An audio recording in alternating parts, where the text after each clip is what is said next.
Do you love me? Yes, Then why are you refusing me? because I cannot spend the rest of my life earning my place in another house. She was never meant to attend the ball. The gown she wore was borrowed, but the Duke who noticed her was not looking at the gown. This is The Borrowed Gown, an original Regency romance audiobook performed with a multicast of individual character voices. Let the story begin. Chapter 1. The Useful Miss Mercer. Gloucestershire, England, December 1816. By 9:30 on a cold December morning, Georgiana Mercer had found her aunt's spectacles, corrected 3 errors in her cousin's household accounts, and remembered that Sophia's note to Mrs. Ellington required an answer before noon. She had not yet finished her tea. Georgiana, you are an angel. Mrs. Agatha Mercer made this declaration with considerable feeling as Georgiana placed the missing spectacles beside her breakfast plate. They were beneath yesterday's newspaper. I looked beneath the newspaper. You looked beneath today's. Aunt Agatha paused. Did I? You did. Well, She settled the spectacles upon her nose. whatever should we do without you? Across the table, Reginald Mercer murmured his agreement without looking up from his letter. Sophia laughed. We should wander helplessly through the house without spectacles, correspondence, or properly balanced accounts. Georgiana returned to her tea. It had gone cold. There was nothing unusual about the morning. That was precisely the trouble. At 28, Georgiana had become indispensable without ever intending to be. When she first came to Mercer House 3 years earlier, after her mother's death, she had expected to remain only a few months with Aunt Agatha, the widow of her father's elder brother. Reginald and Sophia, Aunt Agatha's children, were Georgiana's first cousins. Instead, Georgiana gradually learned which tradesmen required reminding, where Reginald had mislaid a receipt, why Sophia had suddenly decided pale pink was fatal to her complexion, and which servant required kindness rather than correction. Her usefulness had accumulated by degrees.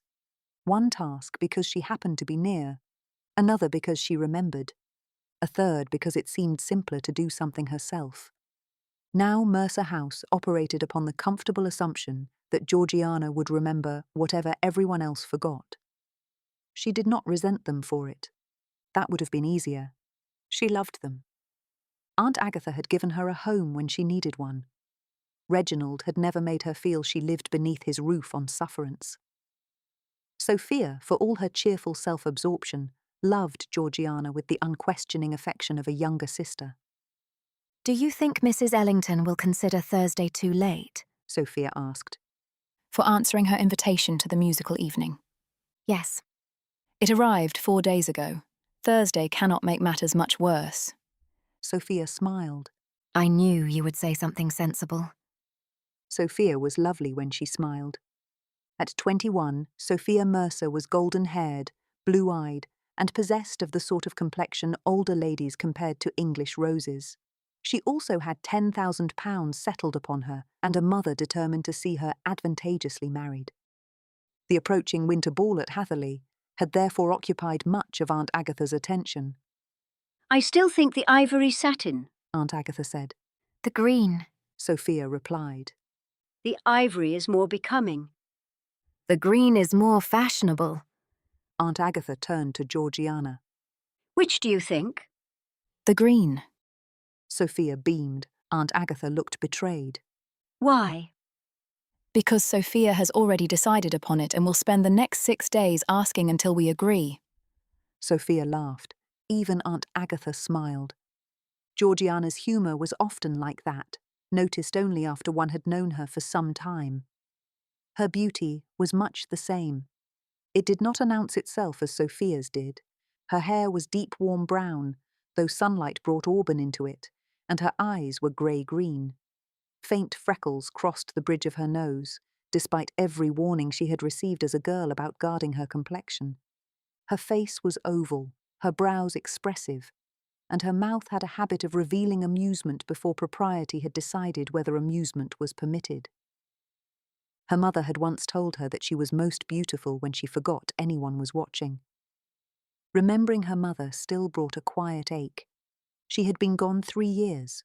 Georgiana's father, 3 years longer. Georgiana had been their only child.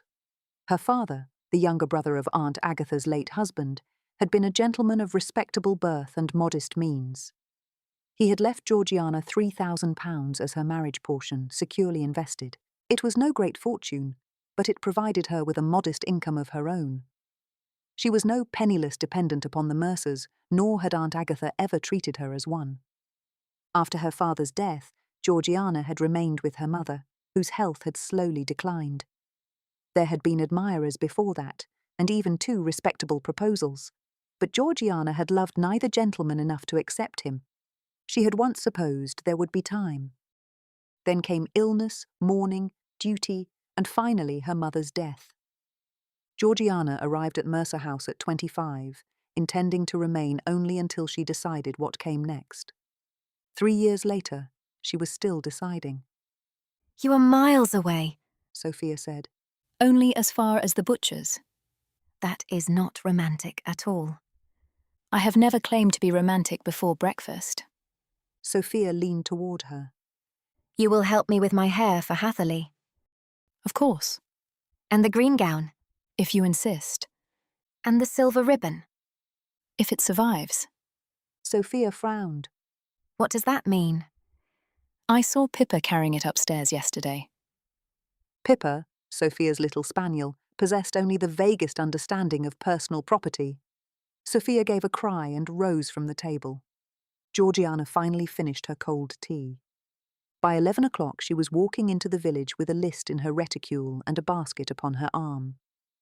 Frost silvered the hedgerows, and the road beneath her half-boots had hardened overnight. Georgiana liked walking. It was one of the few activities to which nobody could conveniently attach another task. She had completed 2 errands when raised voices near the baker's caught her attention. A delivery cart stood crooked across the road, one wheel lodged against the edge of a frozen rut. Its driver was attempting to persuade the horse backward, while an elderly woman nearby struggled with 2 parcels and a basket. One parcel slipped. Georgiana caught it. Oh, bless you, Miss Mercer. Mrs. Pritchard, I believe you have acquired more parcels than you have hands for. I believe I have. That is easily corrected.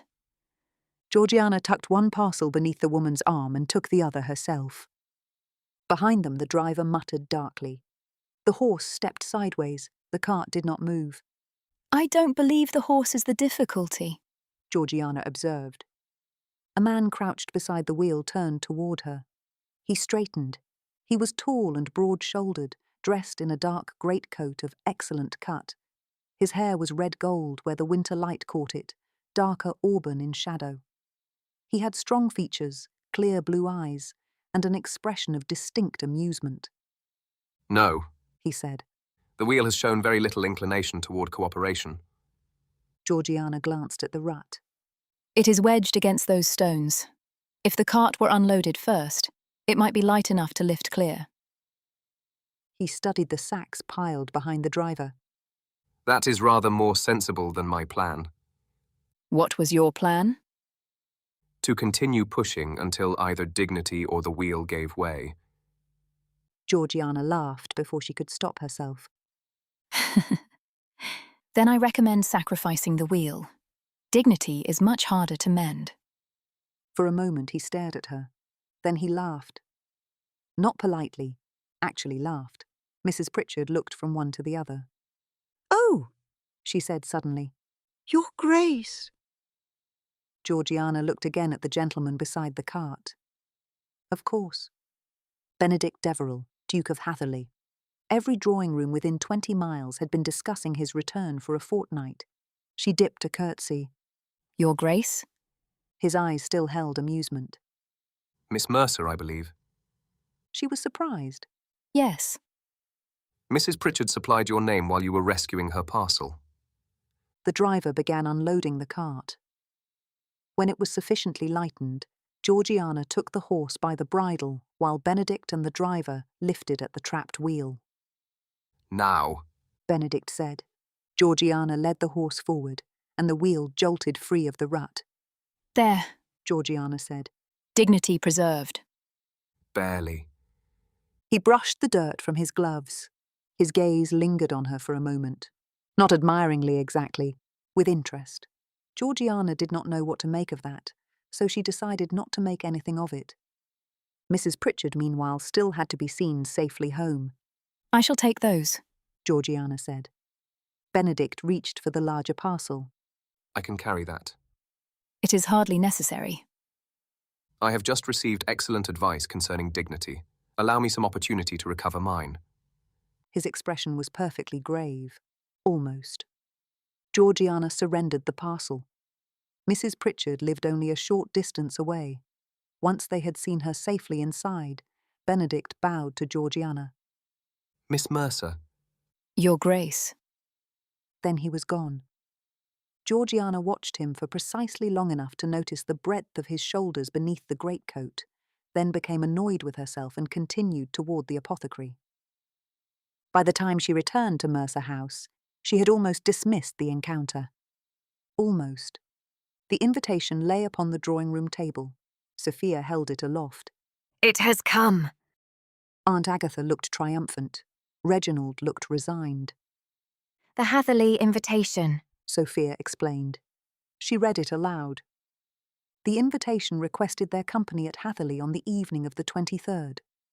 Beneath were the names: Mrs. Mercer, Mr. Reginald Mercer, Miss Sophia Mercer.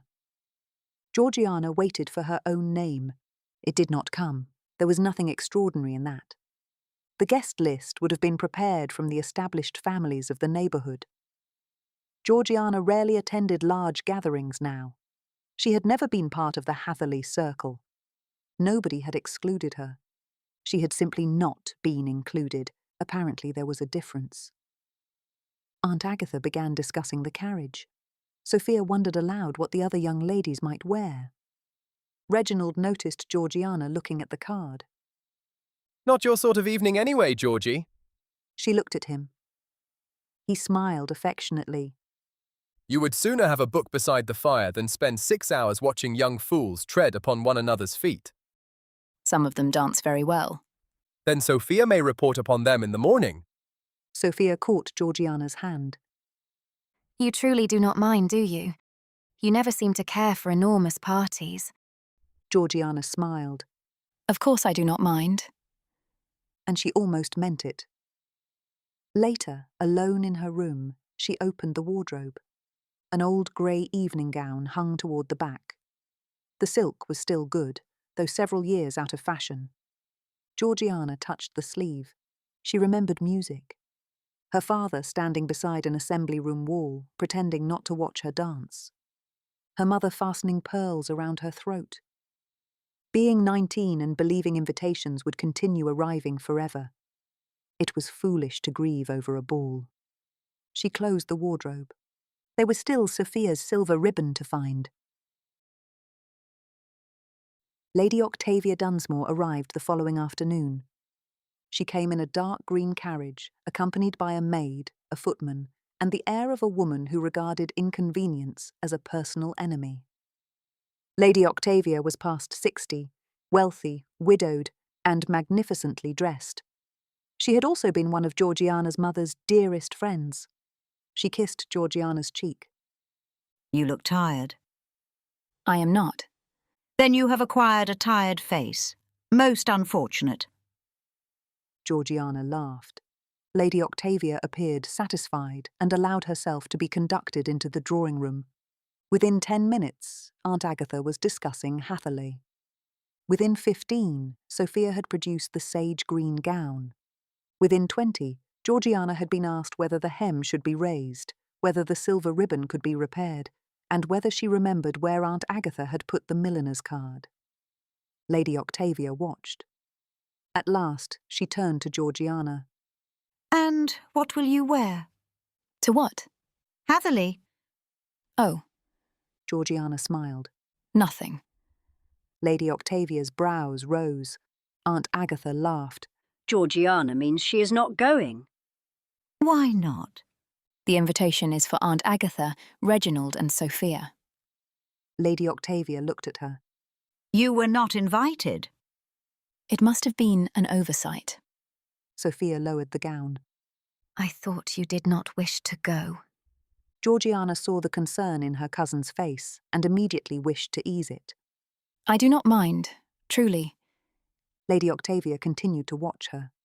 Georgiana turned her attention to the silver ribbon. This can easily be repaired. There is only a small tear. Georgiana. She looked up. There was no pity in Lady Octavia's expression, only a quiet displeasure that Georgiana suspected was not directed at her. My dear Georgiana, I did not ask whether anyone expected you to attend. Her gaze held Georgiana's. I asked whether you wished to. For once, Georgiana Mercer had no useful answer.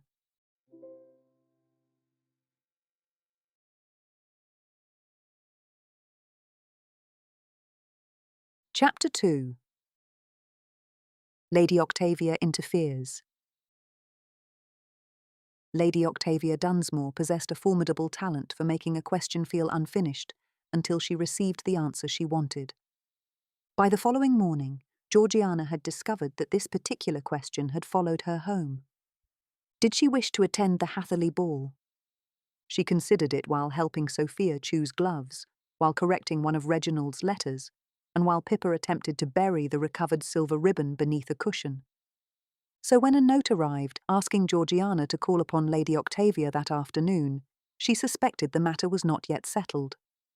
Dunsmore House stood less than 2 miles from Mercer House, an elegant stone residence surrounded by bare beeches and lawns silvered with frost. Georgiana knew it well. Her mother had brought her there often, and some rooms still held memories so vivid that Georgiana could almost hear her laughter in them. Lady Octavia received her beside the drawing-room fire. You came. You summoned me. I invited you. The distinction seems largely ceremonial. Lady Octavia smiled. Sit down. Georgiana removed her gloves and obeyed. Tea appeared almost immediately. Lady Octavia waited until the servant had withdrawn before speaking. Well? Georgiana accepted a cup. Well, what? You know perfectly well. I had hoped age might have softened your persistence. It has refined it. Georgiana sighed. Yes. Lady Octavia lifted an eyebrow. Yes, what? Yes, I should have liked to go. There, you have said it and nothing dreadful has happened. I begin to suspect you intend to make me repeat it until it loses all power to embarrass me. An excellent strategy. I wish I had thought of it. Georgiana smiled despite herself. Lady Octavia leaned back. You used to enjoy dancing. I did. Then why did you never have a proper season? The question was more direct than Georgiana expected. My father could not afford one. That never stopped half the families in London. My father possessed more sense than half the families in London. Lady Octavia laughed. That is true. Georgiana looked down at her tea. We attended assemblies, house parties, dinners. There were dances enough. And admirers. Some. Proposals. 2. Both unsuitable. Not unsuitable. Lady Octavia waited. Georgiana understood. I did not love either gentleman. And then your father died. Yes. Her father's death had changed everything. Her mother's health had never been robust, and grief weakened her further. For the next 3 years, Georgiana's life narrowed to medicines and physicians, warmer rooms in winter, journeys postponed, and plans made no more than a few weeks ahead. She had never thought of those years as a sacrifice. They had simply been her life. Then her mother died, and Georgiana came to Mercer House believing she needed only a little time to decide what would come next. Somehow, 3 years had passed while she was still deciding. Lady Octavia studied her. You are 28, Georgiana, not 88. I am aware. You speak occasionally as though matrimony were an interesting custom practiced by younger generations. Georgiana laughed softly. I do not imagine myself incapable of marriage. Good. I merely think it increasingly unlikely. That is not the same thing. No. Lady Octavia's expression softened. Do you wish to marry? Georgiana stared into the fire. It was a more dangerous question than the one about the ball. If I loved someone enough. Lady Octavia said nothing. Georgiana continued, because the silence invited honesty. I have never wanted a husband merely for the sake of possessing one. Very sensible. And I am hardly unhappy. No? I have a family, a home, enough money for my own needs. All true. Georgiana looked at her. You are waiting for the word but. I am. Georgiana smiled. But sometimes I wonder whether I have allowed myself to become too comfortable in a life I never actually chose. Lady Octavia's gaze sharpened. Before she could reply, voices sounded in the hall. A moment later, the drawing-room door opened. Lady Felicity Deverell entered first. Georgiana knew her by sight, though they had never been formally introduced. She was fair-haired, graceful, and perhaps 26, with a bright expression and the easy confidence of a woman accustomed to being welcome wherever she went. Her brother followed. Georgiana's fingers tightened slightly around the handle of her teacup. Benedict Deverell looked rather different without a stranded cart beside him. His coat was dark blue and beautifully cut, his red-gold hair neatly arranged above a face she remembered rather more clearly than she ought. His gaze went immediately to Georgiana. Recognition brought a warmth to his expression. Miss Mercer. Georgiana rose. Your Grace. Lady Octavia looked from one to the other. You are acquainted? We met yesterday. Benedict said. His Grace was attempting to free a cart from a rut. Benedict regarded Georgiana. I understood the rut to be winning. It was. His mouth curved. Lady Felicity looked intrigued. Miss Mercer preserved the horse, the cart, and what remained of my dignity. Benedict continued. Only because the wheel appeared easier to replace. He laughed. Lady Octavia settled back in her chair. Georgiana knew that look. She wished very much that Lady Octavia would stop having it. Introductions were completed, tea was poured, and conversation soon turned to Hatherleigh. Lady Felicity spoke of musicians arriving from Bath, greenery being cut for the ballroom, and an ongoing disagreement with her brother over the decorations. It is not the number of candles I object to, Benedict said. No, it is everything else. Lady Felicity replied. I object to turning the ballroom into a forest. You objected to the additional fir branches. They shed. Lady Felicity turned to Georgiana. Surely a winter ball requires evergreens. Georgiana glanced at Benedict. I believe evergreens are best admired where they grow. Benedict's mouth curved. Felicity looked from one to the other. I see I have been abandoned. Outnumbered. Benedict corrected. Georgiana smiled. You did ask for my opinion. Benedict glanced at her. That is the danger of asking Miss Mercer a direct question. You speak from experience. I'm beginning to. Then perhaps you should be more careful. Benedict looked distinctly amused. Would you prefer that I were? She met his gaze. I have not decided. Georgiana became unexpectedly conscious of the quiet between them, despite the conversation continuing around them. Lady Felicity drew Lady Octavia into a discussion of the supper arrangements. Benedict's gaze fell upon a volume lying on the table beside Georgiana. Cowper. Georgiana glanced at the book. Do you disapprove? Quite the contrary. I wondered whether you liked him. Very much. That is reassuring. Why? I should hate to discover we disagreed about everything. We have disagreed about very little. Give us time. Georgiana lowered her gaze to her tea to hide a smile. She was enjoying herself. That realization surprised her. At Mercer House, conversation so often came wrapped around a request. Had she remembered something? Could she look over a letter or an account? Did Sophia look better in one colour or another? Here, no one required anything from her. Benedict simply seemed interested in what she might say next. Eventually, Lady Felicity rose. We must not keep Lady Octavia all afternoon. Speak for yourself.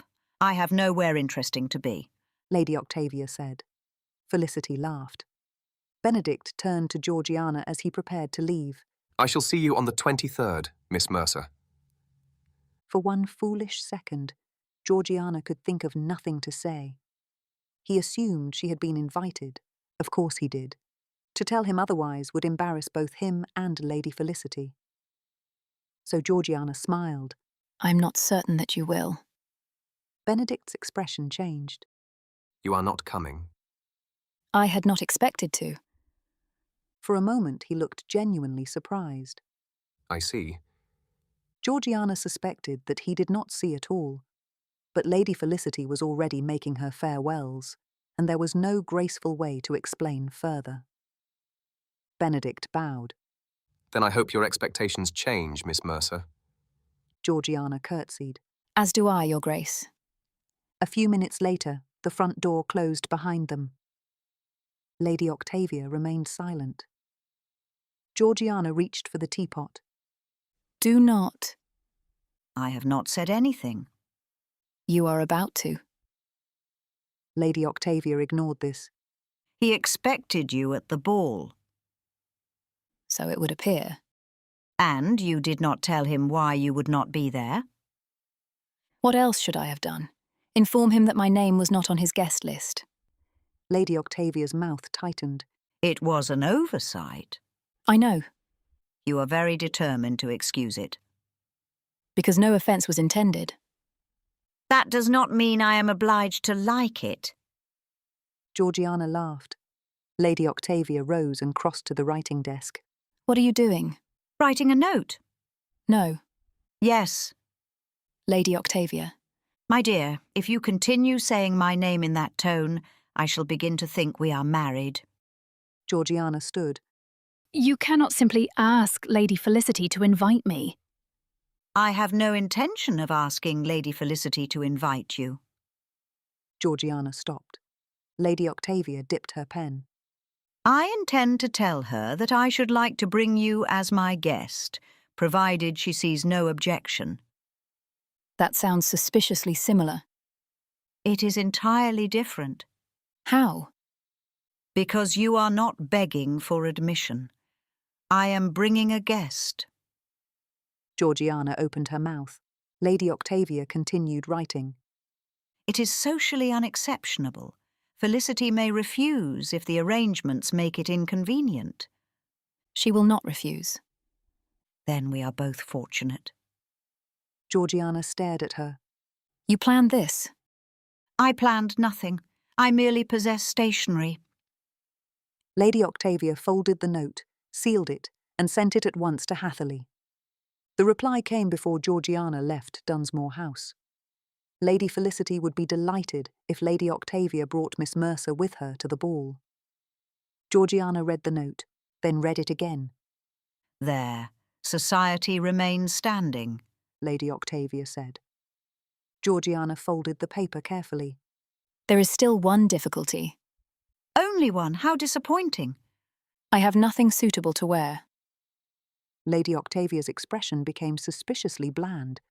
My grey silk is several years old, Yes. and I will not spend a ridiculous sum upon a gown for one evening. Quite right. Georgiana narrowed her eyes. What have you done? Nothing. You are agreeing with me. I frequently agree with you. Not like this. Lady Octavia rang the bell.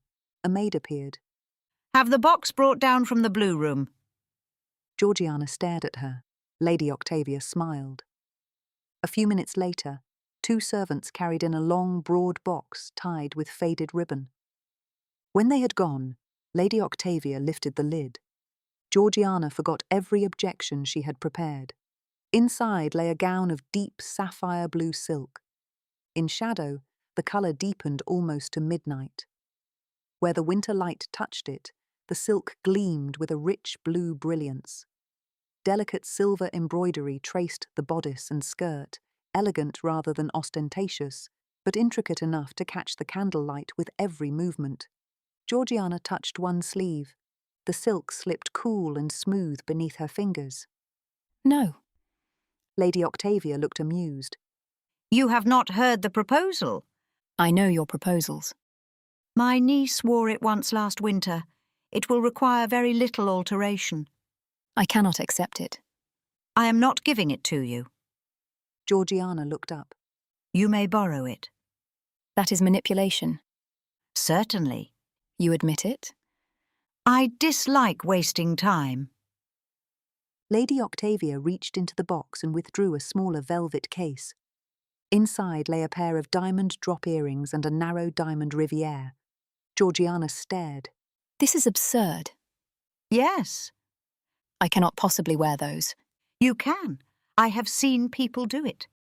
Lady Octavia. My maid will dress your hair. No. She is very good. That is not the point. I know. I'm avoiding the point because you are becoming tiresome. Georgiana laughed despite herself. Then Lady Octavia's expression softened. My dear, I am not attempting to turn you into someone else. Georgiana's smile faded. Lady Octavia rested one hand upon the sapphire silk. There is nothing in this box that can make you more worthy of notice than you already are. Georgiana looked at her. It is only a gown. A very expensive gown. Yes, and rather extravagant diamonds. Excellent diamonds. Georgiana could not quite suppress a smile. Lady Octavia continued more gently. You have dressed for economy and usefulness for a very long time. For one evening, you may dress simply because something is beautiful and because wearing it gives you pleasure. Georgiana looked down at the silk. She could think of 100 sensible objections. She was 28. The gown was too fine. The diamonds were unnecessary. People might stare. People might wonder why she was there.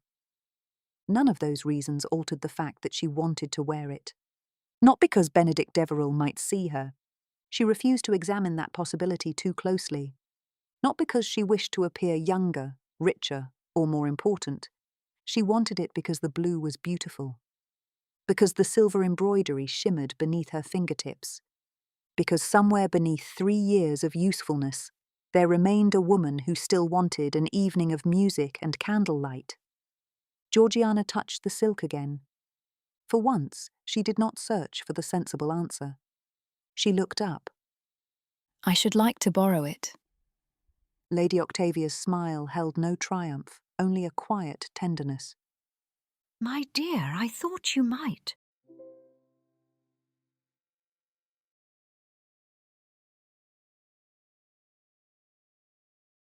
Chapter 3. The Borrowed Gown. By 7 o'clock on the evening of the Hatherleigh ball, Georgiana had discovered that transformation required a surprising number of hairpins.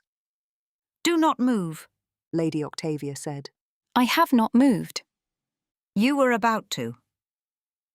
Georgiana met her gaze in the mirror. You are enjoying this. Immensely. I had noticed. The maid drew another pin from between her lips and returned her attention to Georgiana's hair. Georgiana winced as another hairpin went in.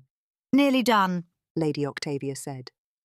The sapphire silk had required only a little taking in at the bodice and an inch turned up at the hem. By candlelight, the colour deepened almost to midnight where the folds fell into shadow, then shimmered wherever the candlelight touched the silk. Silver embroidery traced the bodice and skirt. Georgiana's hair had been swept into a graceful knot, with soft curls left at her temples. In the warm light, auburn glimmered through the deep brown. Then the maid brought out the diamonds. The drop earrings trembled when Georgiana moved her head, while the narrow riviere lay against her throat in a delicate line of light. When the maid finally stepped back, Georgiana stared at the woman in the mirror. She did not look younger. She did not look richer. She did not look like another woman at all. She looked like herself. Only not the Georgiana who remembered where Aunt Agatha had left her spectacles, or whether Reginald had answered a letter.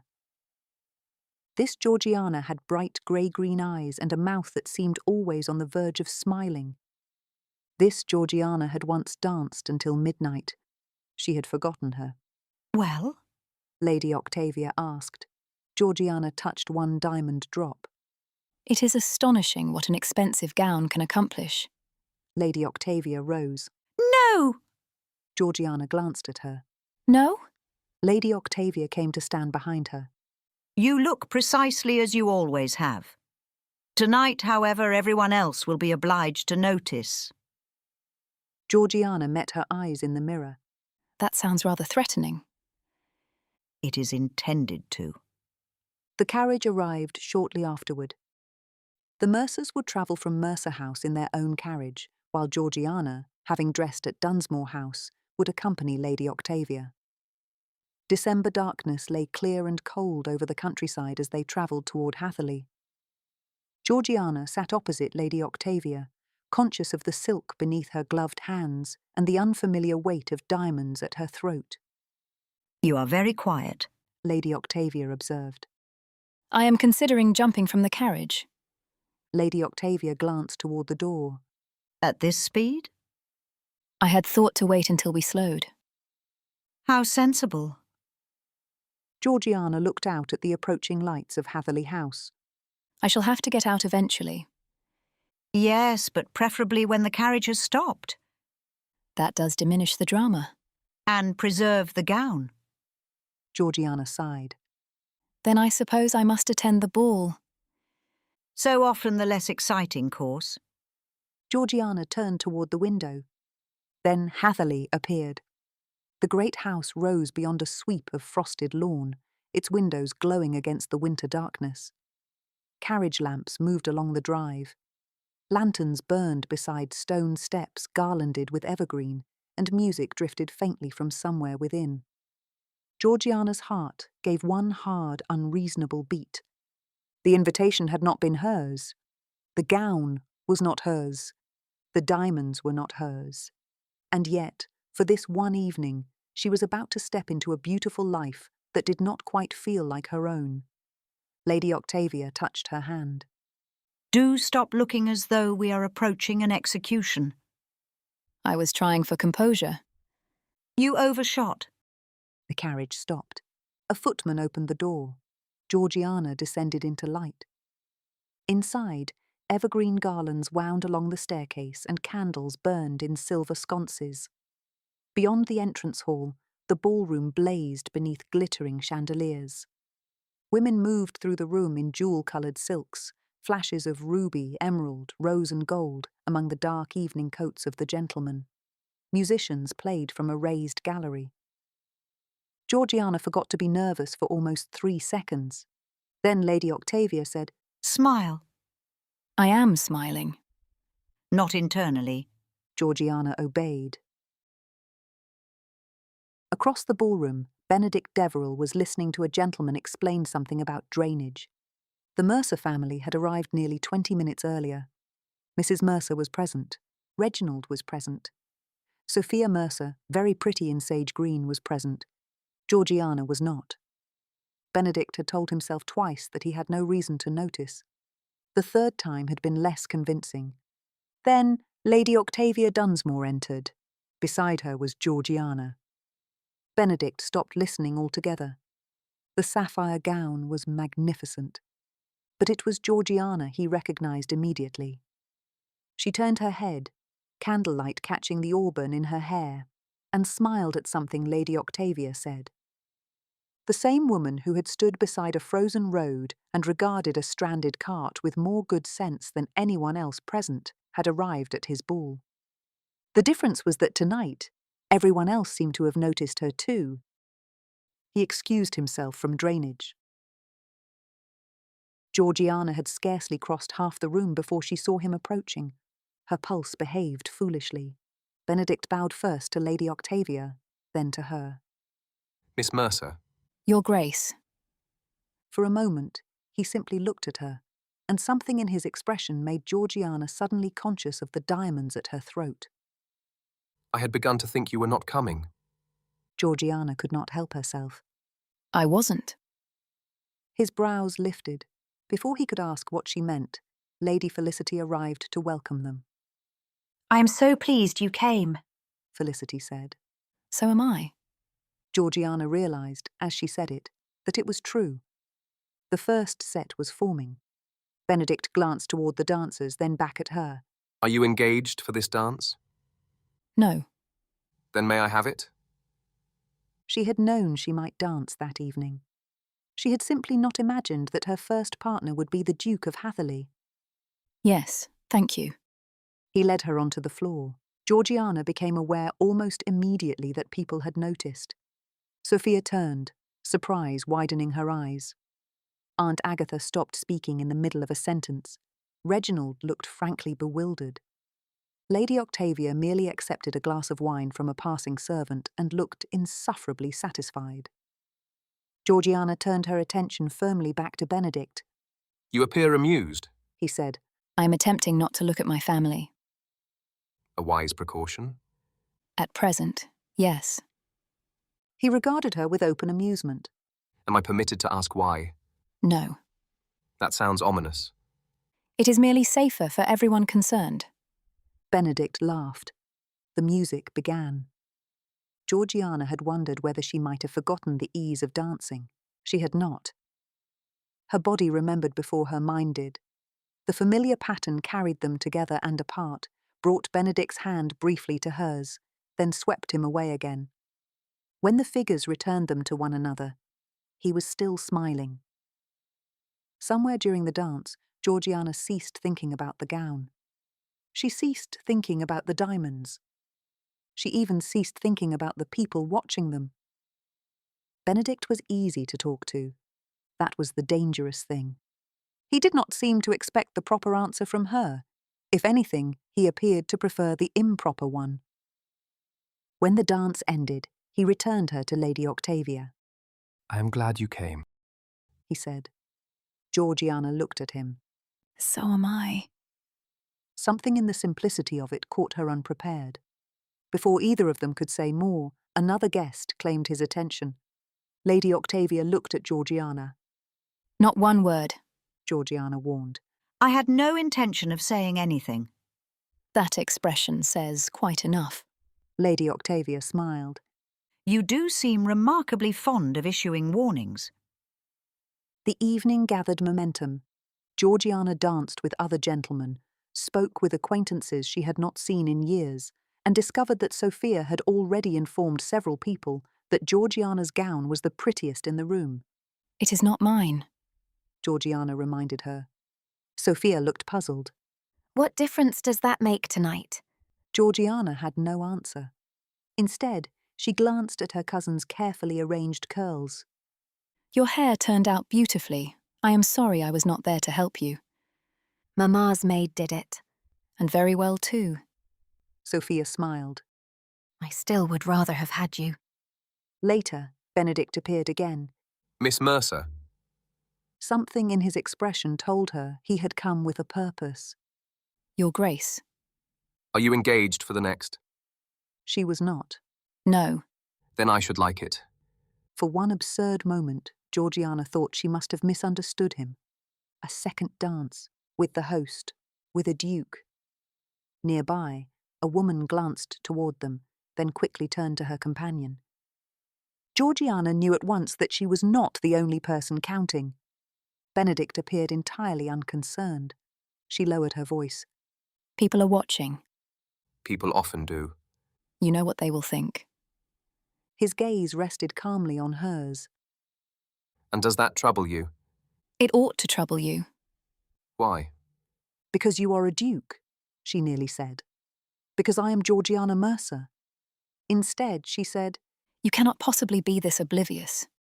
The corner of his mouth lifted. I assure you, Miss Mercer, I am not oblivious at all.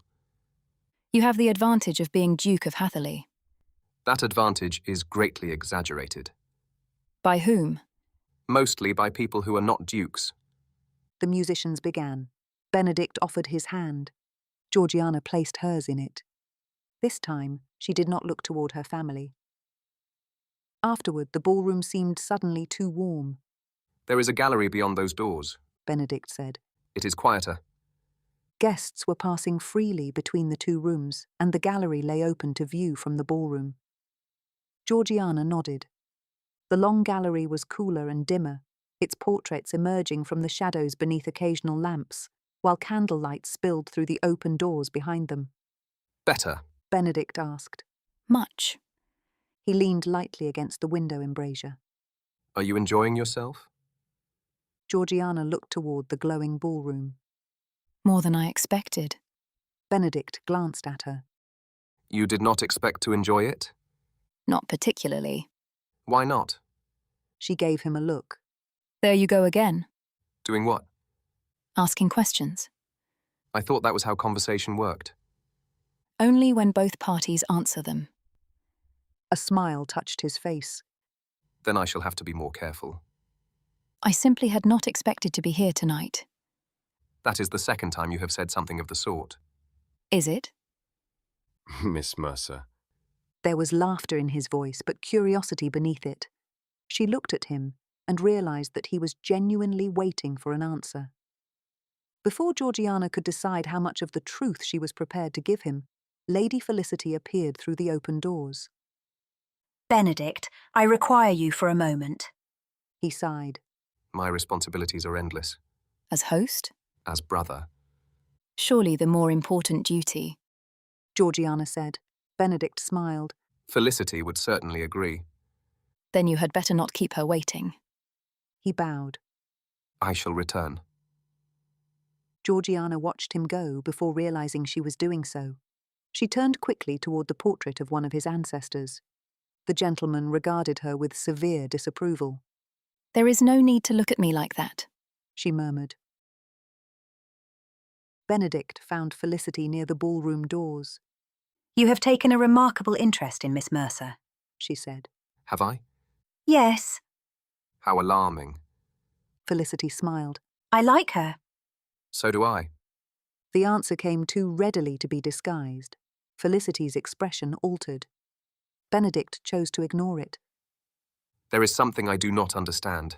She said she had not expected to attend tonight. Felicity hesitated.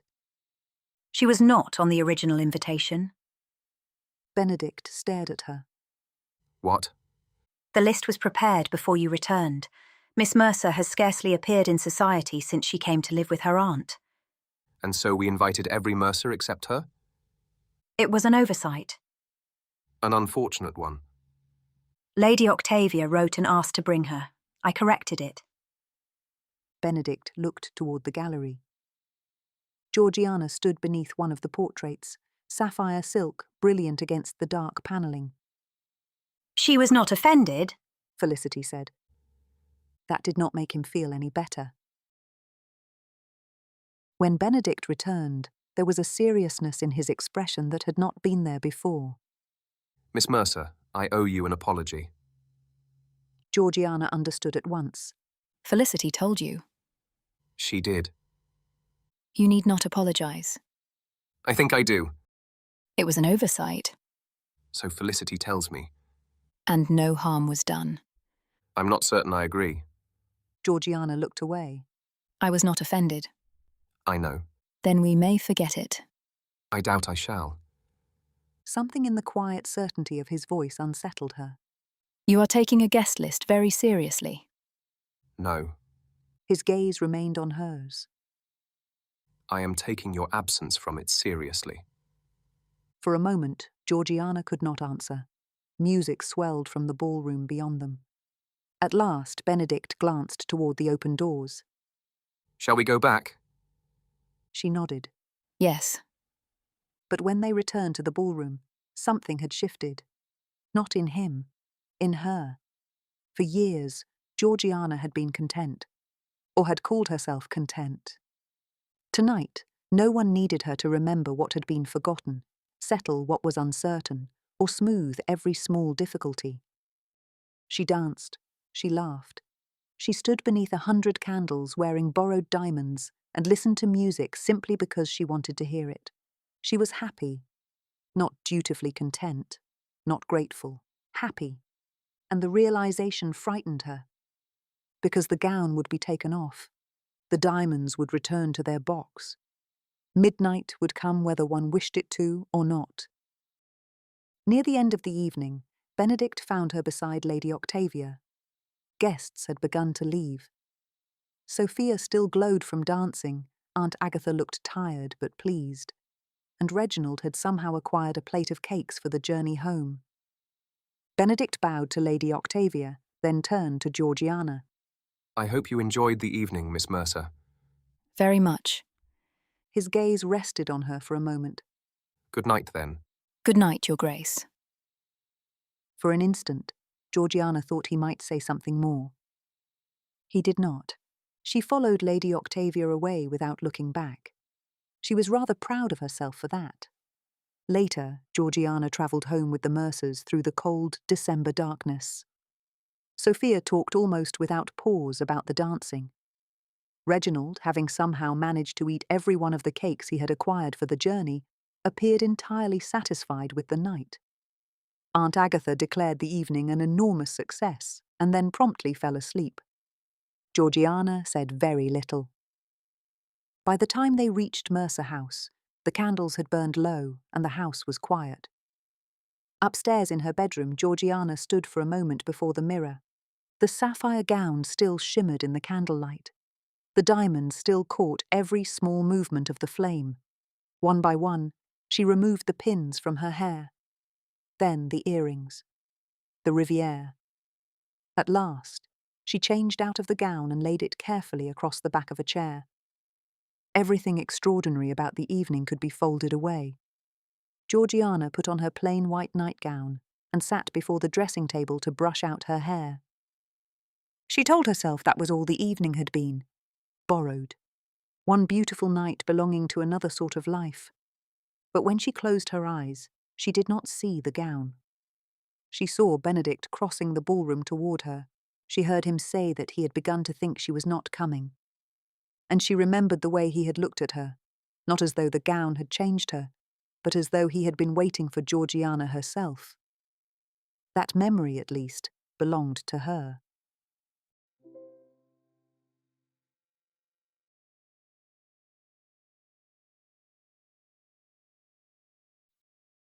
Chapter 4.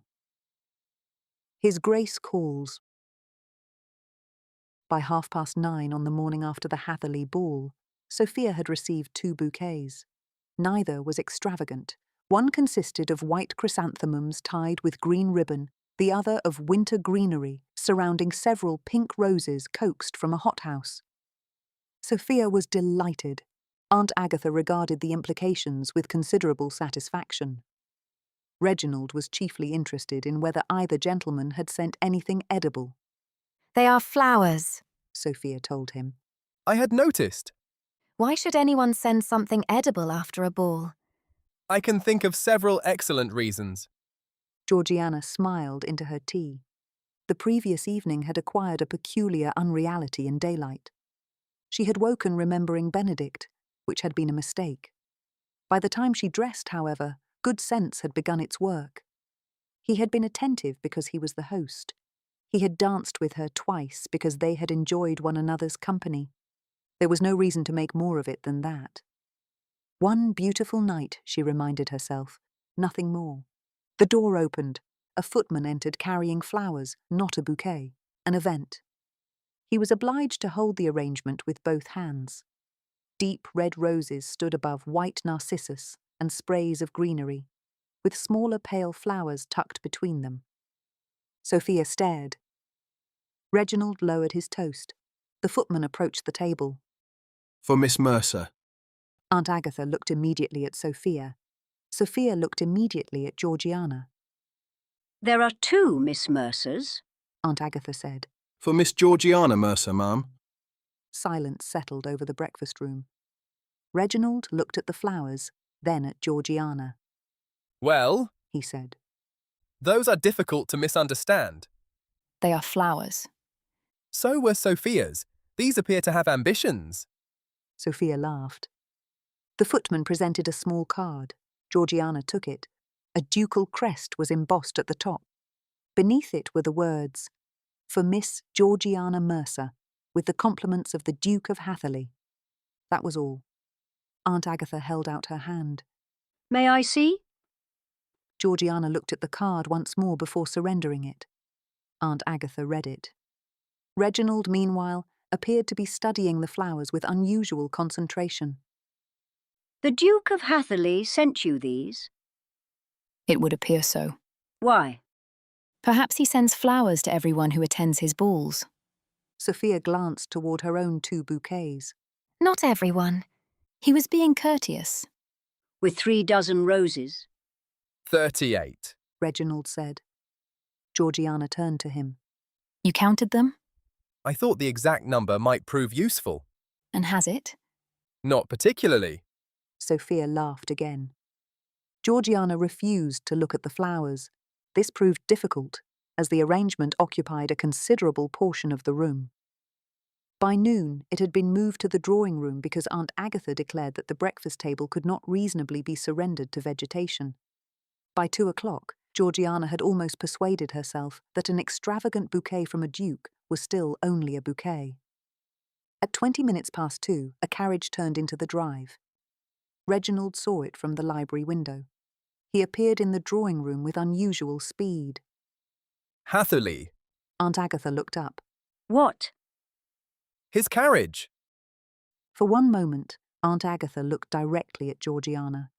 Her gaze flicked toward the enormous arrangement of roses beside her. Sophia sprang to her feet. Georgiana did not move. Aunt Agatha did. Sophia, your hair. My hair? Go upstairs. My hair is already dressed. You have been sitting beside the fire. Sophia touched her curls uncertainly. There is nothing wrong with my hair. This is hardly the moment to take chances. Sophia hurried out.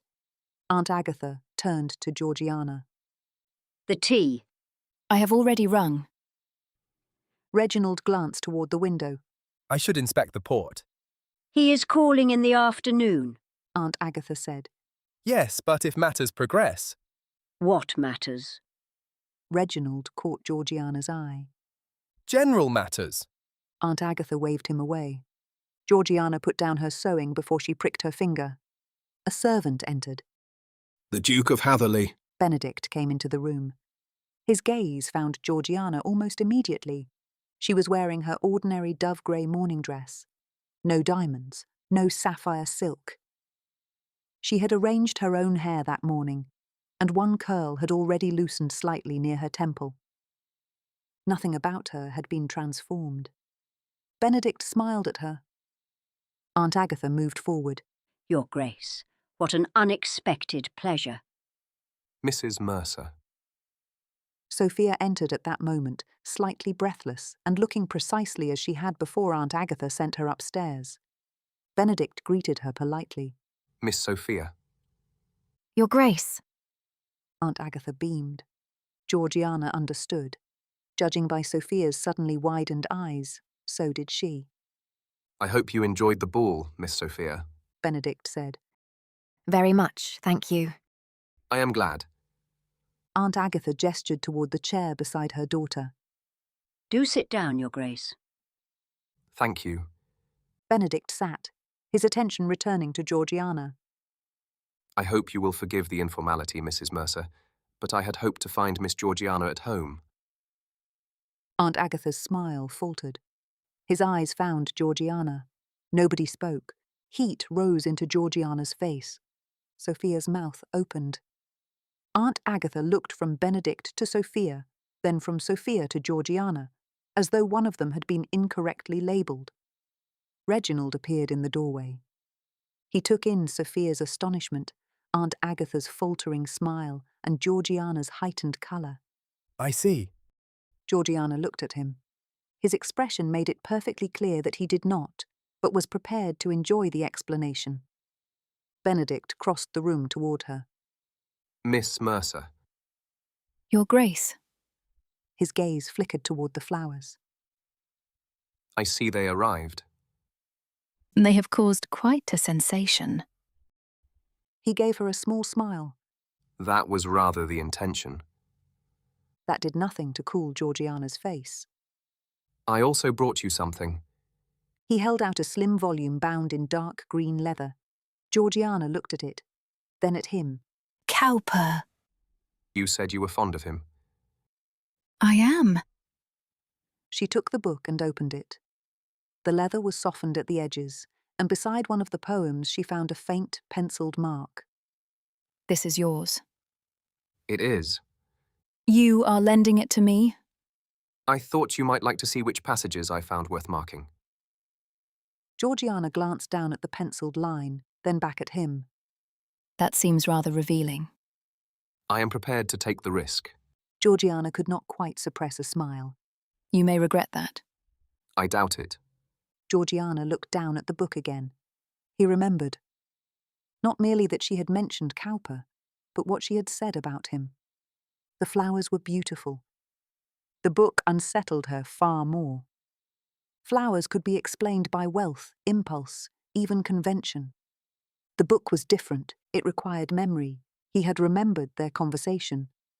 He had remembered what she had said. And somewhere between Dunsmore House and this morning, he had thought of a book upon his own shelves and decided to bring it to her. Not a book purchased for the purpose. His book, one he had read, marked, and now placed in her hands. He had listened to her, and afterward, he had thought of her. Tea arrived.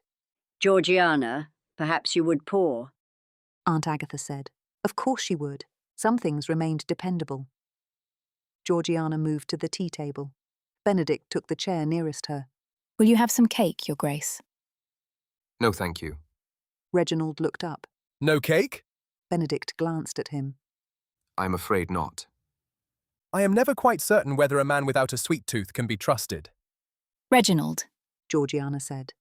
I only mention it as a precaution. Milk? No. Sugar? 1. Georgiana glanced at him. I would have expected none. Why? You have already refused the cake. You seem suspicious of unnecessary sweetness. Unnecessary sweetness. Benedict repeated. That is quite a severe judgment. I was speaking of the cake. Of course. She caught the amusement in his eyes. I have formed other opinions of you. Any favourable? 1 or 2. I am encouraged. Sophia suppressed a laugh. The conversation widened. Benedict praised the musicians, credited Felicity with the decorations, and assured Aunt Agatha that the ballroom had survived the evergreens. Reginald soon drew Benedict into a discussion of horses, yet Benedict's attention kept returning to Georgiana. When Sophia mentioned the next assembly, he asked whether Georgiana meant to attend. When Aunt Agatha complained of another frost, he looked toward Georgiana. I trust no carts have required rescuing this morning. Not yet. Then the county is improving. Nothing in his manner was improper. But by now, his attention could hardly be mistaken. At last, Benedict set down his cup. I should not trespass upon your afternoon. Aunt Agatha assured him he had done nothing of the kind. He rose and made his farewells. Then he turned to Georgiana. I hope you enjoy it. I think I shall. She glanced toward the flowers. And thank you for those. They are beautiful. I am glad you like them. I do. Good. She looked down at the book in her hands. You have been very kind. I had hoped to be. His gaze held hers for one quiet moment. Then he bowed. Miss Mercer. Your Grace. The door closed behind him.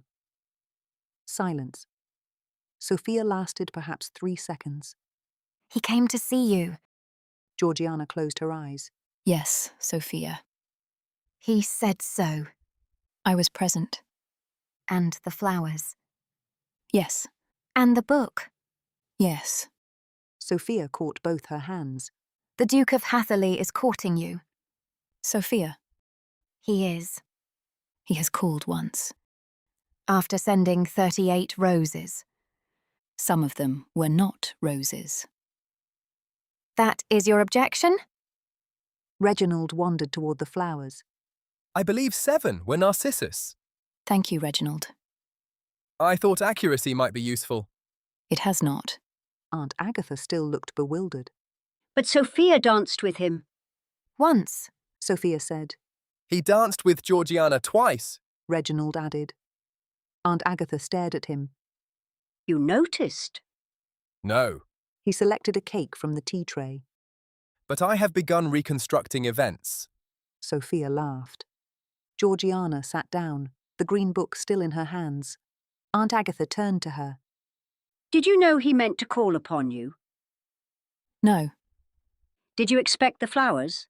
No. Did you expect any of this? Georgiana looked down at the worn leather beneath her fingers. No. Sophia sat beside her. You are pleased. I think I am surprised. Sophia grinned. You are pleased.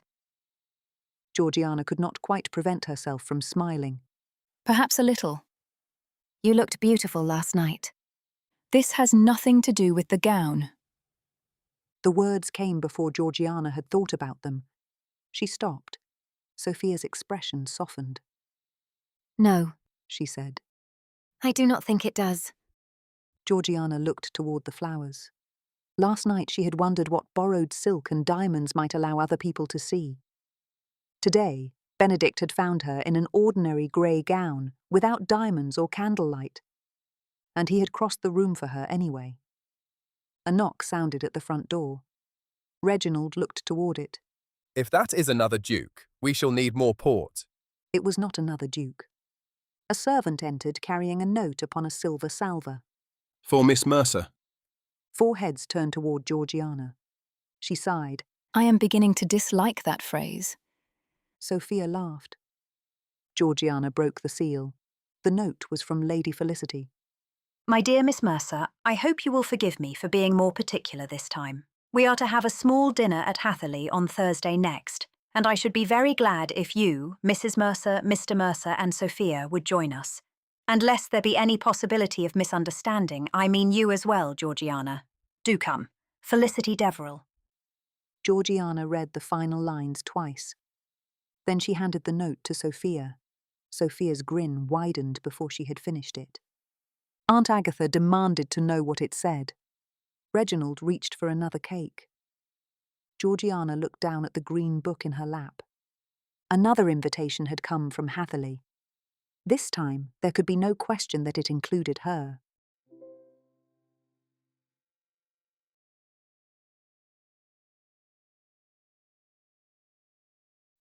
Chapter 5. A Duke in Earnest. The small dinner at Hatherleigh proved considerably more disconcerting than the ball. Georgiana had expected the opposite. There were only 12 guests, no orchestra, and no ballroom filled with candles. Nor was there anything borrowed about her appearance.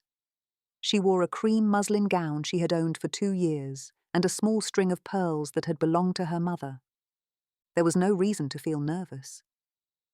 Nevertheless, when Benedict entered the drawing-room before dinner and came directly toward her, Georgiana forgot what Lady Felicity had just been saying. Miss Mercer. Your Grace. His face warmed when he saw her. I am glad you came. So am I. The answer came far too easily. Felicity smiled from beside the fireplace. I was very particular about the invitation. I noticed. I thought you might. Benedict looked at his sister. You have been forgiven, Felicity. There is no need to continue apologizing. I am not apologizing. I am demonstrating improvement. A gentleman standing beside her laughed. He was perhaps Benedict's age, tall, dark-haired, and possessed of the expression of a man who found the world entertaining but rarely felt obliged to say so. Hugh Carradine, Benedict said. Miss Georgiana Mercer. Mr. Carradine bowed. At last. Georgiana looked at him. At last? Hugh. Benedict said. I have been hearing about stranded carts. You have not. Not intentionally. Benedict looked distinctly uncomfortable. Mr. Carradine appeared delighted by it. Across the room, Sophia was already happily engaged in conversation with one of the other guests, while Aunt Agatha sat beside Lady Octavia. Reginald had found another gentleman with an interest in horses and appeared perfectly content. Dinner was announced before Georgiana could determine exactly what sort of friendship she had encountered. During the meal, she discovered that Hugh Carradine was an old friend of Benedict's, that Felicity was evidently very fond of him, and that he had the unnerving habit of noticing things while appearing not to notice anything at all. She also found herself seated near Benedict, not beside him, near him, close enough that conversation could find its way between them without appearing to do so deliberately. Georgiana began to suspect that this was not entirely accidental. Conversation found its way between them with suspicious frequency. When one of the other guests spoke of London, Benedict asked Georgiana whether she missed it. When she admitted that she did not, he asked what she preferred. Quieter places. Like this? She glanced around the magnificent dining room. I am not certain Hatherleigh qualifies as quiet. It does when Felicity is elsewhere. From farther down the table, Felicity said, I heard that. Benedict did not appear concerned. Georgiana smiled. It was a small thing. Yet she was beginning to notice that when Benedict asked her a question, he seemed genuinely interested in the answer. After dinner, when the ladies withdrew, Georgiana found herself standing before the shelves in the smaller drawing room. Felicity came to stand beside her. My brother said you like books. Georgiana looked at her. Did he? He mentioned Cowper. That ought not to have pleased her as much as it did. I have a volume he lent me at home. So I understand. Felicity's smile was innocent. Entirely innocent. Georgiana did not believe it for a moment. When the gentleman joined them, Benedict found her beside the shelves. You have discovered the books. They were difficult to miss. Are you looking for something in particular? Only looking. He drew a volume from the shelf. Travel? Sometimes. History? Yes. Poetry we have already established. Not nearly well enough. His mouth curved, and he returned the volume to its place. You have told me what you read. What else do you like? Georgiana looked at him. What else? When you have an hour entirely to yourself. She laughed softly. I am perfectly content. That was not what I asked. Georgiana's smile faded a little. No, She said. it was not. Across the room, Felicity was speaking to Sophia. Aunt Agatha sat beside Lady Octavia. She looked back at Benedict. I do not know. He regarded her for a moment. You truly do not. It was not a question. No. Then I shall have to ask you again another day. Again? I find myself rather interested in the answer. You take considerable liberties, Your Grace. Only conversational ones. That should have ended the matter. It did not. Georgiana thought of the question the following morning, and again that afternoon. What do you like? The difficulty was not that Georgiana had no preferences. It was that she had spent so long considering everyone else first that her own no longer came readily to mind. What would Sophia enjoy? What would make things easier for Aunt Agatha? What did Reginald need reminding to do? Her own preferences had not disappeared. They had simply become very quiet. 3 days later, Benedict asked again. They were walking through Hatherleigh's gardens with Felicity, Sophia, and Hugh Carradine, their little party strung loosely along the path. The frost had lifted. Damp earth showed dark beneath bare shrubs, and the first green shoots were beginning to push through the borders. Benedict and Georgiana had fallen several paces behind the others. Benedict glanced at her. What do you like? Georgiana turned to him. You cannot mean to continue asking me that. I do. Why? His expression softened. Because I should like to know you better. Georgiana considered the path. I should like spring to arrive. I shall see what can be arranged. She laughed. That hardly counts. Why not? Because everyone wants spring. I did not ask what everyone wants. There it was again. That peculiar attention that made everyone else seem to fall away. Georgiana looked toward Sophia ahead of them. I used to ride a great deal. Used to? Georgiana smiled. When I was younger, then there always seemed to be something else to do. And one day you simply stopped. I suppose I did. Benedict looked at her. Did you miss it? Georgiana considered. I think I forgot to. Benedict looked at her. And you never thought of taking it up again? Not particularly. There was always something else to occupy me. Something practical? Georgiana glanced at him. You make that sound like a character defect. Not at all. Then why do I feel accused? His mouth curved.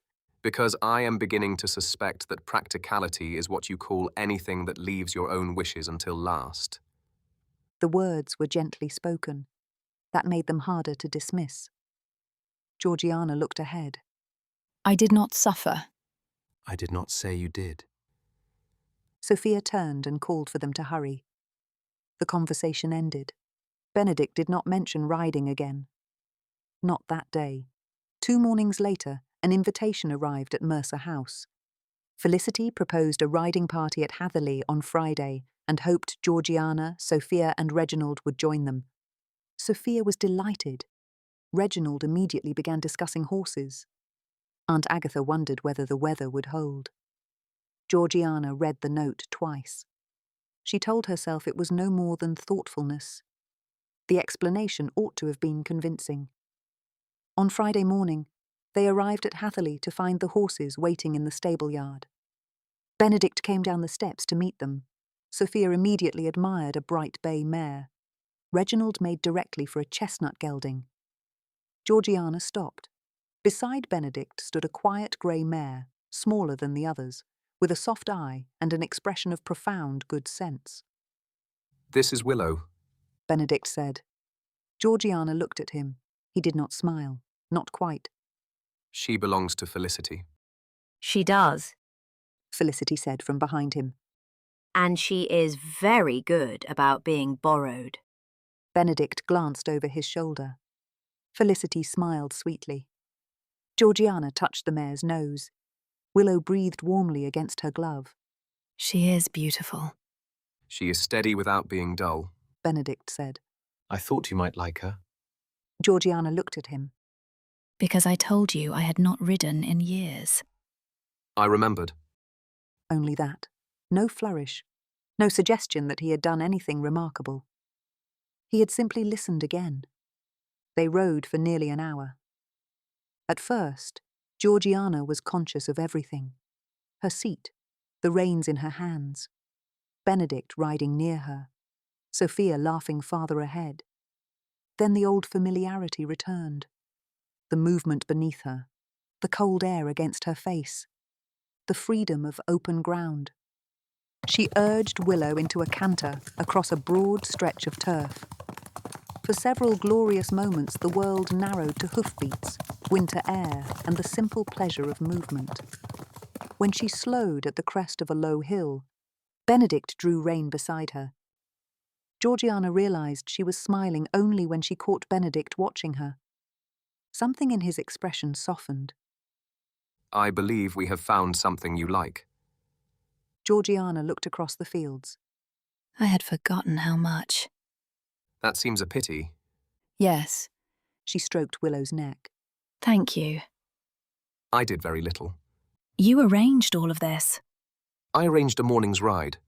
And happened to choose precisely the sort of horse I needed. Benedict looked toward the others. Remarkable good fortune. Georgiana laughed. For once, she let him see that she did not believe him. Later, Hugh Carradine found Benedict alone in the stable yard. The others had gone inside, while Benedict had lingered behind to speak to the groom. Hugh waited until the man had gone. You took considerable care choosing Miss Mercer's mare. She has not ridden in several years. So I gathered. Benedict glanced at him. What are you trying to say? Hugh hesitated. I like Miss Mercer. That sounds ominous. It is not intended to be. She is intelligent, agreeable, and appears entirely unimpressed by you. I consider that last quality particularly admirable. Benedict smiled despite himself. But... Hugh folded his arms. But she is Miss Mercer. I had noticed.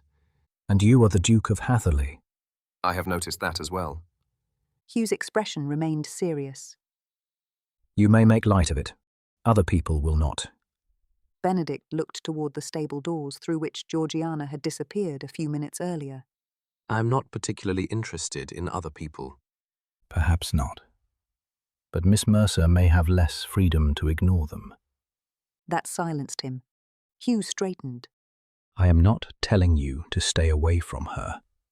I am telling you that if this is merely an agreeable diversion, you had better know it before everyone else begins deciding it is something more. Benedict's gaze returned to him. And if it is something more?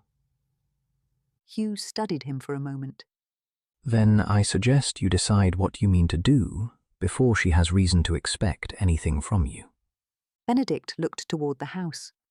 Through one of the long windows, he could see Georgiana laughing at something Felicity had said. I know what I mean to do. Hugh studied him. Do you? Yes. And what is that? Benedict was quiet for a moment. Court her. Seriously? Benedict looked at him. Very. Hugh followed his gaze toward the window. That is rather further along than I expected. I had not expected it either. Hugh glanced back at him. You are falling in love with her. Benedict's expression changed slightly. Yes. There was no hesitation in it. Hugh let out a breath. Well... You asked. I did. I merely expected a less decisive answer. Benedict laughed. Hugh straightened. And Miss Mercer? She has not yet realized that I am courting her. That restored some of Hugh's amusement. Has she not? No. Hugh glanced toward the house. You have hardly been subtle. Apparently I have. And today? Hospitality, she will probably decide. Hugh considered this. You may have to tell her. I had reached the same conclusion. Later that afternoon, the Mercer party prepared to leave Hatherleigh. Sophia had gone ahead toward the carriage, with Reginald following after a last word with one of the grooms. Georgiana lingered on the terrace to fasten a button on her glove. Benedict waited. You need not wait for me. She looked at him. He held out his arm. She took it. They walked slowly toward the carriage. I enjoyed today, she said. I am glad. And Willow. I shall tell her. Georgiana smiled. You have been very kind to me. Benedict glanced at her. Something in his expression changed. You have welcomed me here. Lady Felicity has included Sophia. You have lent me books and remembered the riding. I hope you know that I am grateful. I do. And I value your friendship very much. Benedict stopped. Georgiana took another step before realizing he was no longer beside her. She turned. He was looking at her with an expression she could not immediately read. What is it? I fear I have been insufficiently clear.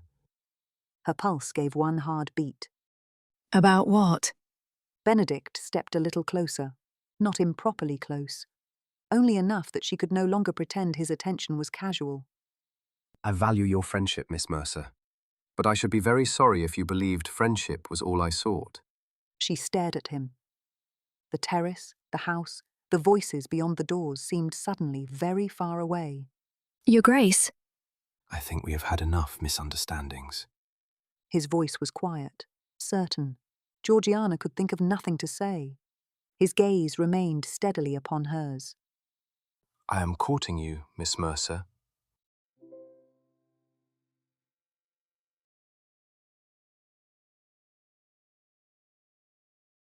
Chapter 6. Hatherleigh in Snow. Hatherleigh's house party had begun modestly and expanded by degrees. A widowed aunt arrived with 2 daughters. 3 gentlemen came from neighbouring estates. Hugh Carradine, having declined to say whether he was coming at all, arrived and behaved as though everyone had been expecting him. By the time the Mercers arrived for what was meant to be a visit of 3 nights, nearly 20 guests occupied the house. Holly hung over every doorway, and snow was falling steadily beyond the windows. You may be here longer than 3 nights, Felicity announced as Georgiana entered the morning room.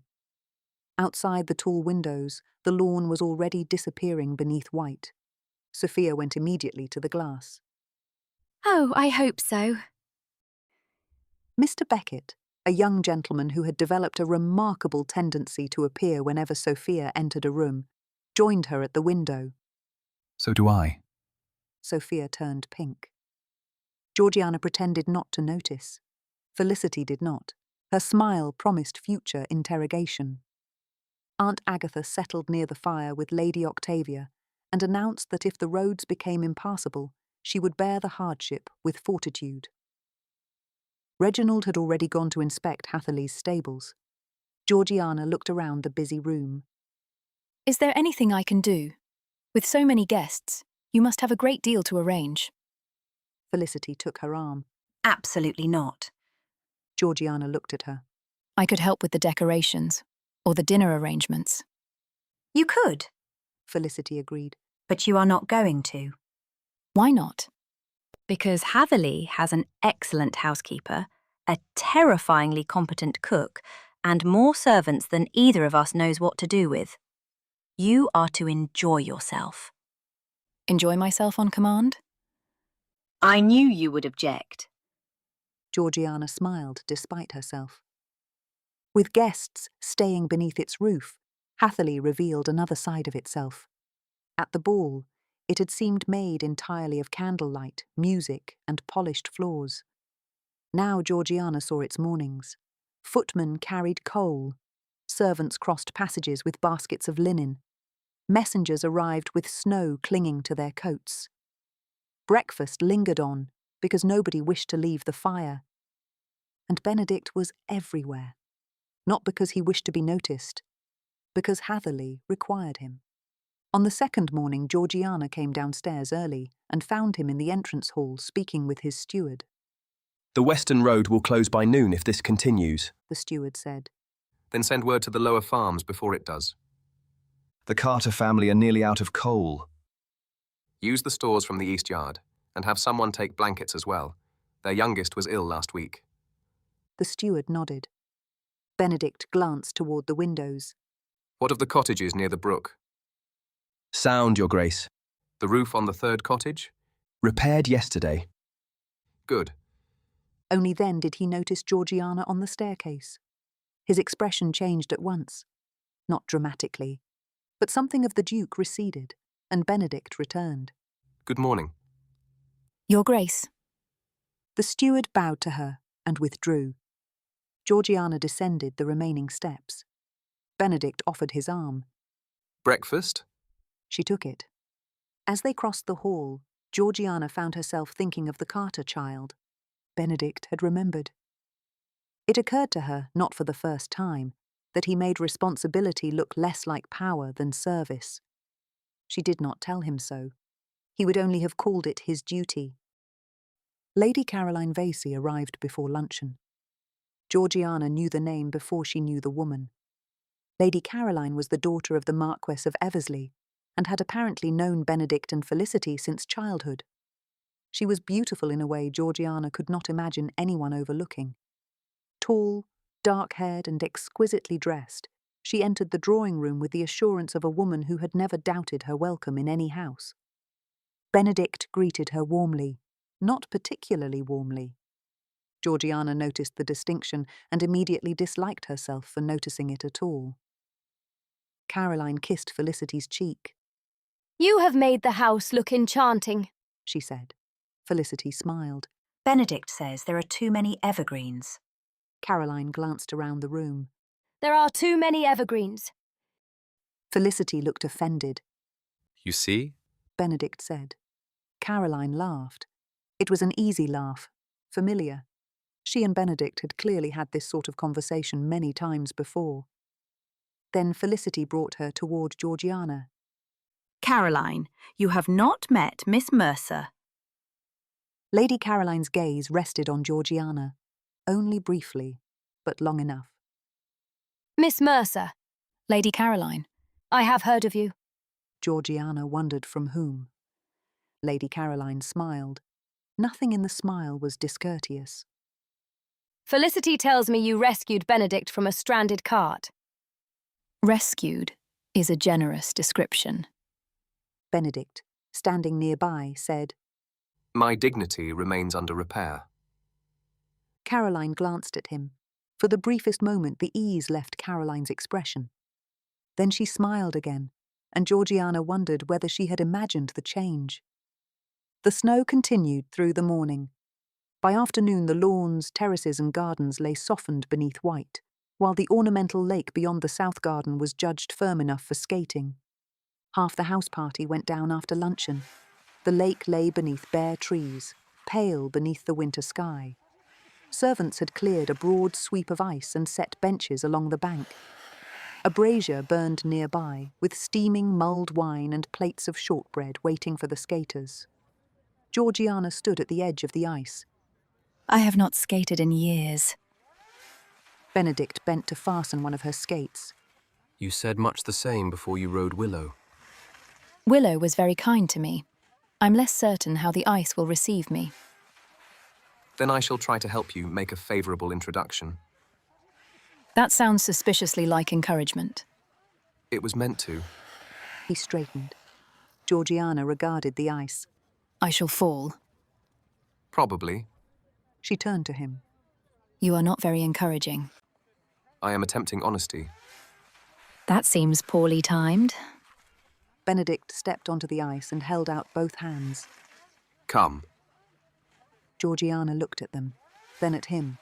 Absolutely not. You rode across half my estate last week.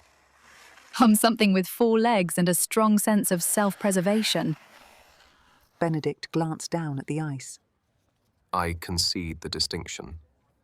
Georgiana laughed and placed her hands in his. The first few yards were inelegant. The next were better. By the time they reached the middle of the lake, Georgiana had remembered how to balance, how to push off cleanly, and how much easier it was to trust her momentum than fight it. Benedict released one of her hands, then the other. I am skating! I had noticed. She made a cautious turn, then another. A few yards away, Sophia shrieked as Mr. Beckett caught her, though Georgiana strongly suspected her cousin had never been in serious danger. Felicity skated past with Hugh. Your cousin seems to be enjoying herself, she said, with a wink toward Sophia and Mr. Beckett. Georgiana followed her glance. I had noticed. Felicity laughed and skated on. Felicity gave Hugh a playful nudge as they passed. He wobbled, recovered himself, and looked deeply aggrieved. Benedict laughed. Georgiana did too. For a while there was only cold air, bright ice, and the absurd pleasure of moving quickly beneath a winter sky. When at last Benedict caught her hand again, Georgiana allowed him to keep it. They returned to the bank together. Lady Caroline stood beside the brazier. Her gaze dropped briefly to their joined hands. Benedict appeared not to notice. He released Georgiana only to take a steaming cup of mulled wine from a servant. Cold? A little. He handed it to her, then reached for a piece of shortbread from the plate beside the brazier. You may as well be properly fortified. Georgiana accepted it.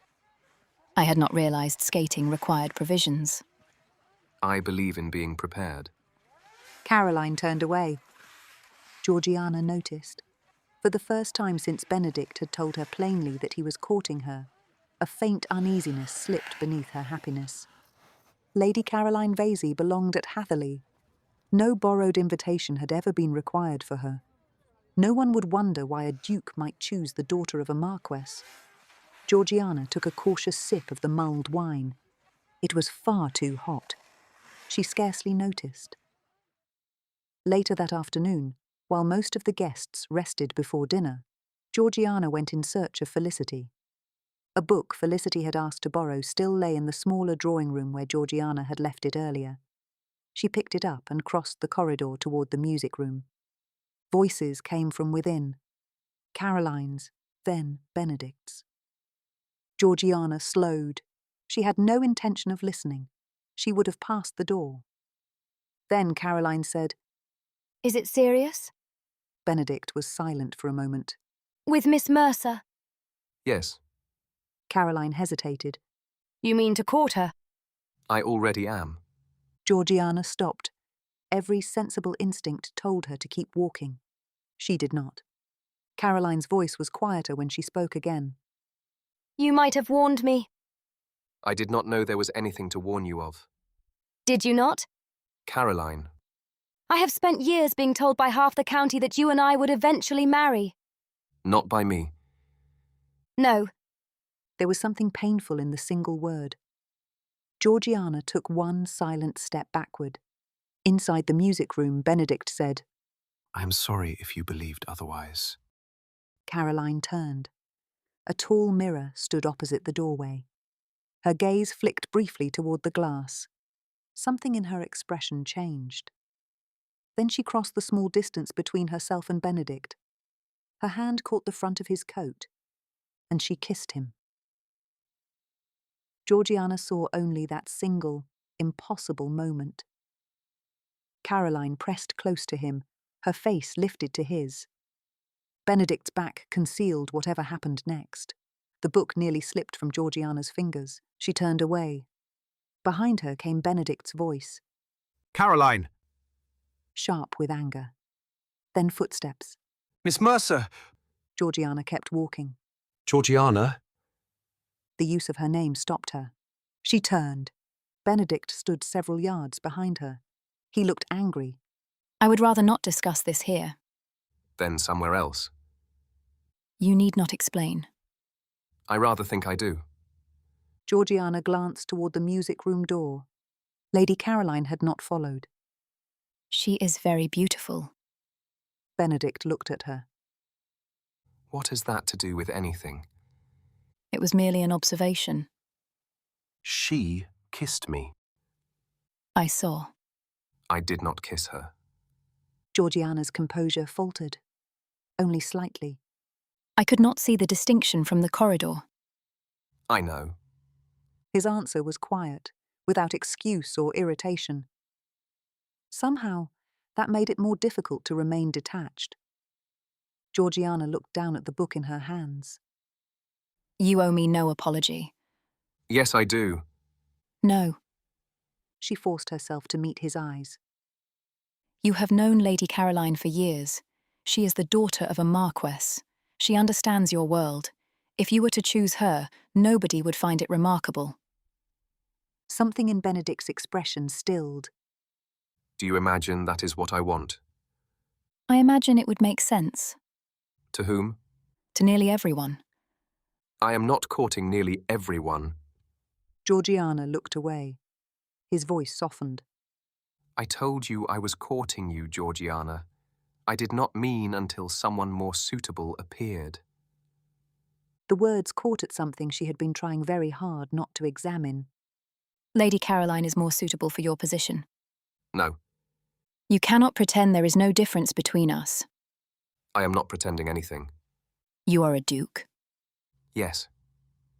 The simplicity of the answer made her look at him again. Benedict came a step nearer. Caroline kissed me because she was hurt and angry. I did not invite it. I did not return it. And I have no intention of courting her. Georgiana was silent. Benedict's expression hardened. She knew you were there. Georgiana looked at him. What? I saw her glance toward the mirror before she kissed me. I did not know what she had seen until I followed you into the corridor. Georgiana looked back toward the music room. Understanding came slowly. She did it because I was there. I believe so. The realization stung in a different way. Benedict's jaw tightened. I shall speak to her. Please do not. He looked at her. She should not have done that. No, but I would rather it ended here. After a moment, Benedict nodded. Very well. He studied her. Do you believe me? Georgiana wanted to say yes, but the word would not come so easily. I believe what you have told me. It was not quite the same as saying the doubt had vanished. Benedict seemed to understand. He did not press her. Dinner passed pleasantly enough. Caroline was composed. So was Georgiana.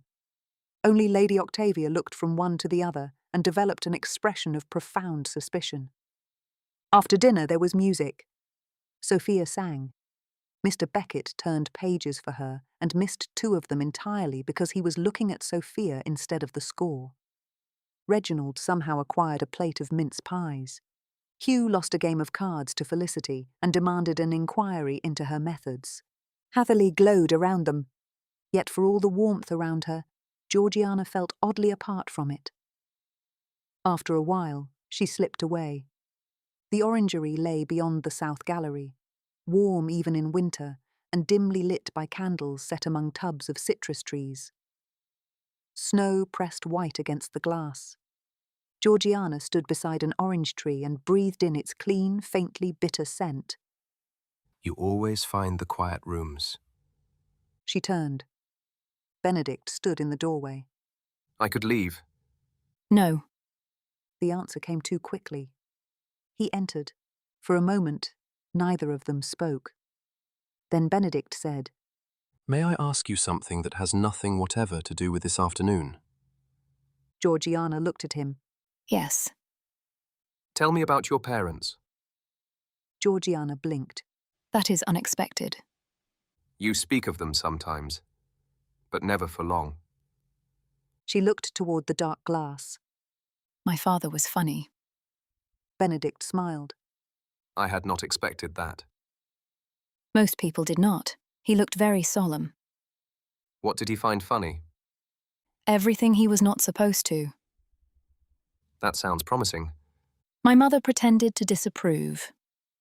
Did she? Never convincingly. Georgiana smiled at the memory. They loved one another very much. And you? Yes. There was no hesitation in the answer. They loved me very much. Benedict waited. Georgiana touched one glossy leaf.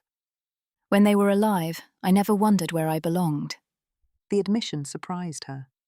Benedict said nothing. After my father died, there was my mother to care for. I did not have time to be lonely then. And afterward? Georgiana swallowed. Aunt Agatha loves me. Sophia loves me. Reginald loves me, in the distracted way Reginald loves almost everything. Benedict smiled faintly. But... She looked at him. I have never been unloved. It seems ungrateful to admit that I have been lonely. It isn't. Something in his quiet certainty reached a place she had kept carefully closed. Georgiana swallowed. She had never heard anyone say it so simply. Benedict came nearer. Outside, snow moved softly beyond the glass. I should not like you to feel lonely here. At Hatherleigh? With me. For a moment, Georgiana could only look at him. He lifted one hand, slowly enough that she might have turned away. His fingers brushed a loose curl near her temple. Georgiana. She did not move. His gaze fell briefly to her mouth, then returned to her eyes. If you wish me to leave, I will. There were a dozen reasons to be sensible. Dukes and daughters of marquesses, borrowed gowns and guest lists. All the careful distinctions that had kept her safely on one side of the life she wanted. For once, Georgiana let them go. I do not wish you to. Benedict bent his head and kissed her with a restraint she could feel. Georgiana answered him. After a moment, he lifted his head, though he did not move away. Her hand came to rest against his coat. She could have stepped back. She did not. Something in Benedict's restraint gave way. His arm settled more firmly around her waist as he drew her nearer and kissed her again, this time with nothing tentative in it. For once, Georgiana did not feel as though she stood at the edge of a life meant for someone else. There was only the warmth of his hand at her waist, the quiet sound of her name between them, and the astonishing certainty that he wanted her exactly where she was. When he lifted his head, Georgiana remained close enough to feel his breath. Neither of them spoke. Somewhere beyond the orangery, the great hall clock began to strike. The spell broke. Georgiana stepped back. Benedict let her go immediately. Snow still fell beyond the glass. The candles still burned. Somewhere beyond the orangery, guests laughed as though nothing in the world had changed. Georgiana touched her lips. For a few precious moments, she had allowed herself to believe in something impossible. The wonder of it was that it no longer felt impossible at all.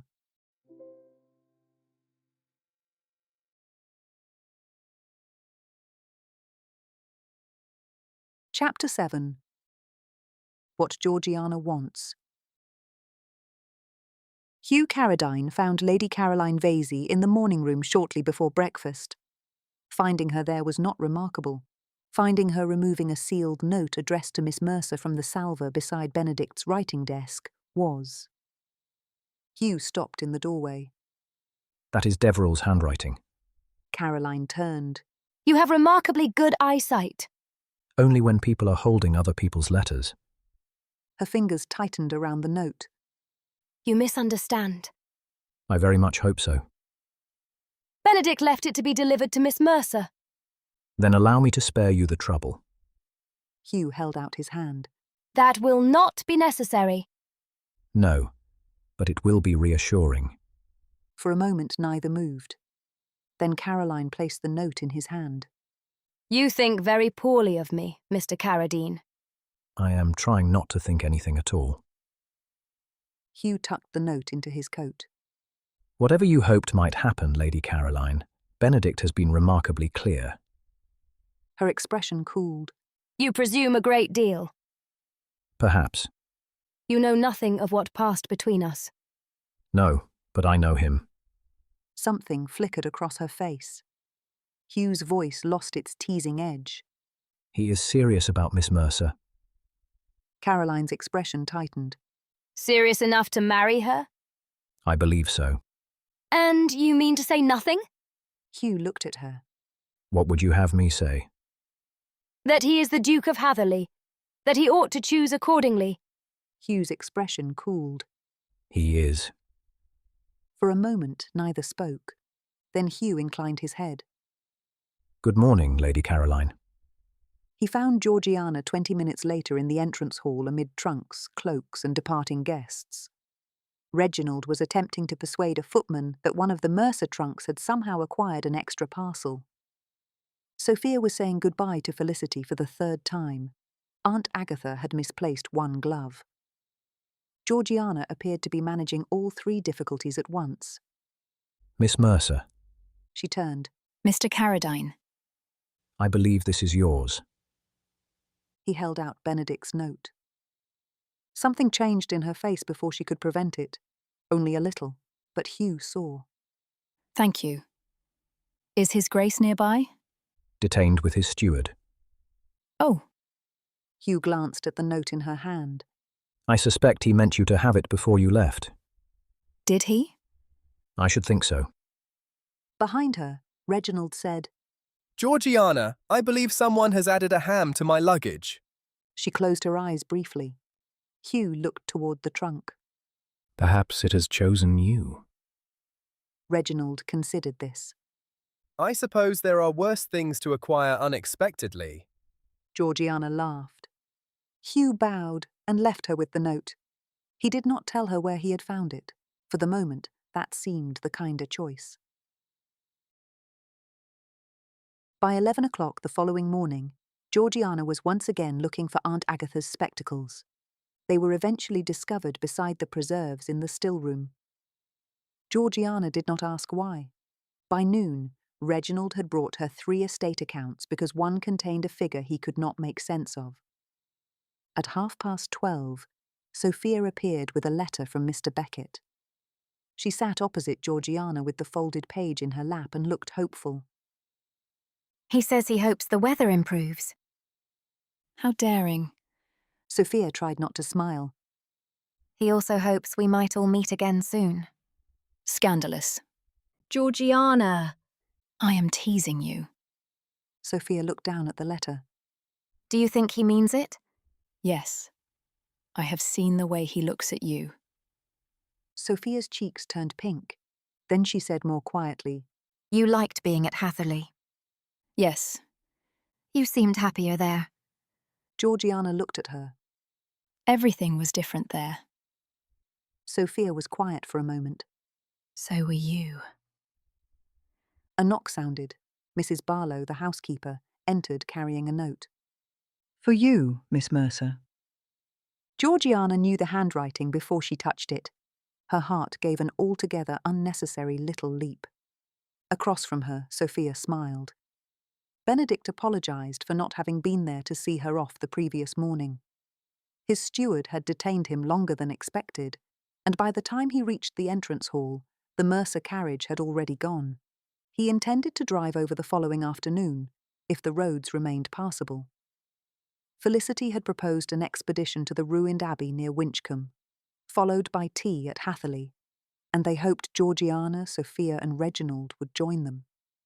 Mr. Beckett had also been invited, which Benedict suspected might recommend the outing to at least one member of the Mercer party.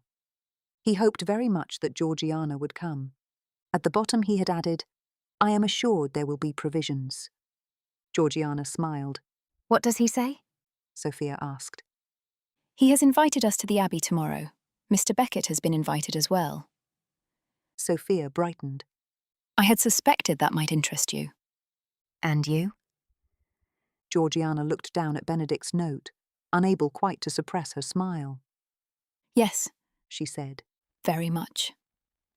For the remainder of the day, she thought considerably less about the Abbey than about Benedict. The orangery returned to her with inconvenient clarity.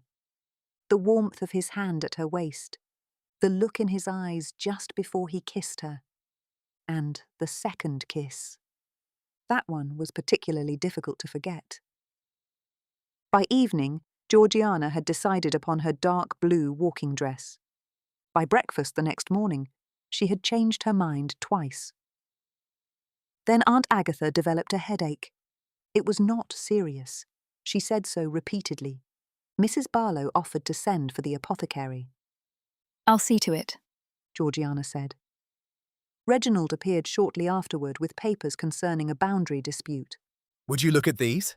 Why? Because you understand them better than I do.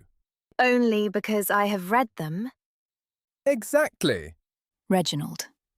He smiled hopefully. Reginald had already decided not to join the expedition. The boundary dispute had, in his words, become annoyingly determined to be understood. Georgiana glanced at the clock. Benedict would arrive within the hour. The apothecary came and went soon afterward.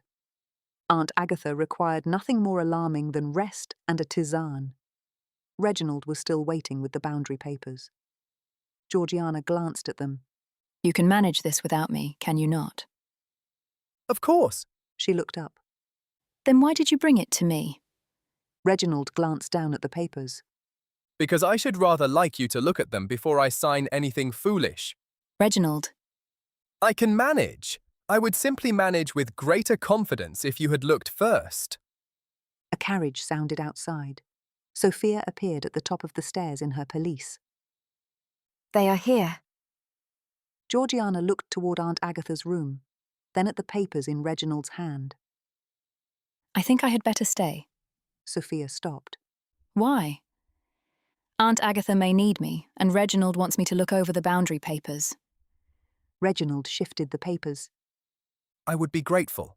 Sophia looked at him. You said you could manage. I can. Then manage. Reginald looked faintly aggrieved.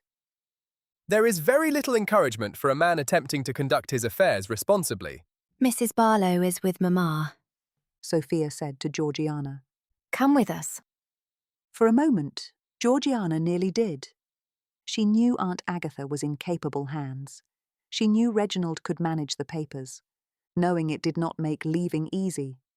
For 3 years, every illness, inconvenience, and small domestic crisis had given her something useful to do. Before that, there had been her mother, who truly had needed her. Somewhere along the way, usefulness had become tangled with love so completely that Georgiana no longer knew how to put one down without fearing she was withholding the other. I cannot. Sophia searched her face. For a moment, Georgiana thought she might argue. Instead, her cousin squeezed her hand. I wish you would. Before Georgiana could answer, the front door opened. Benedict entered with Felicity. His gaze found Georgiana at once, and his expression warmed. Then he saw that she was not dressed to go out. You're not coming? I am afraid I cannot. Felicity's expression changed. What has happened? Aunt Agatha has a headache, Georgiana said. The apothecary has been. Sophia added. She is resting now, and Mrs. Barlow is with her.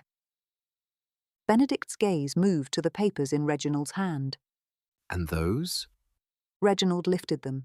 A boundary dispute. I had hoped Georgiana might look them over before I sign anything regrettable. You can manage them yourself, Sophia said. I can. I would simply prefer not to discover tomorrow that I have accidentally given away half the North Field. Georgiana felt irritation stir. This is not amusing. Reginald sobered. Benedict looked at her. May I speak with you? Something in his tone warned her that the conversation would not be an easy one. Of course. She led him into the small parlour, leaving the door ajar. For a moment, he said nothing. Georgiana folded her hands. You wish to speak with me? Are you truly needed here? Her chin lifted. Aunt Agatha is unwell. She is resting, and Mrs. Barlow is with her. That does not mean she will not need me, and Reginald has asked for my help with the boundary matter. He has just told you he can manage it himself. He can. That does not mean I should refuse to help him when I am able to. Why must helping him mean giving up something you wanted? Georgiana looked toward the door. They love me. I know they do. And I love them. When something needs doing, I do it. I have done it for so long that walking away simply because I would rather be somewhere else feels... She stopped. Feels what? Selfish. His expression changed. Georgiana. You may think that foolish. Perhaps it is. But knowing everything is in hand does not make it easy to leave when I could help. I do not think it foolish. She looked at him. But I think your family have grown accustomed to relying upon you to smooth every difficulty. Georgiana laughed once, without humour. What a terrible failing. It is not your failing. No? Yours is believing that because you can do something, you ought to. Georgiana went still. You make generosity sound like a defect. No, I am trying to tell you that wanting something for yourself is not one. And you think wanting it should be reason enough? I think it should be allowed to matter. It does matter. That does not make the choice simple. Perhaps you make it more difficult than it needs to be. Georgiana's expression sharpened. There, that is exactly what I mean. What? You see a problem and immediately begin arranging its solution. His brows drew together. Is that what you think I am doing? With you? Yes. He looked genuinely taken aback. You have told me to ask myself what I enjoy, to choose something simply because I want it. And now you have come here to tell me how I ought to spend my afternoon. I came because I wanted to spend it with you. The sincerity of the answer made Georgiana falter. Benedict continued more quietly. I am not asking you to abandon anyone. I am asking you to believe they can spare you for one afternoon. That is very easy for you to say. Perhaps, but your aunt is cared for. Reginald can manage his own affairs. Nothing here will collapse because you spend a few hours doing something you wanted to do. Georgiana looked away. You make it sound very simple. I think it should be. For you, perhaps. He was silent. You have spent your whole life knowing exactly where you belong. I have not. She said. Benedict's expression changed. Georgiana, Here, at least, I know what is expected of me. He regarded her for a moment. What do you truly wish to do? The question caught her. She thought of the ruined abbey, tea at Hatherleigh, Benedict beside her. I want to go. Then come. For one moment it seemed almost that simple. Georgiana looked away. I cannot. Something in Benedict's expression altered. very well. He bowed. Miss Mercer. Your Grace. He left.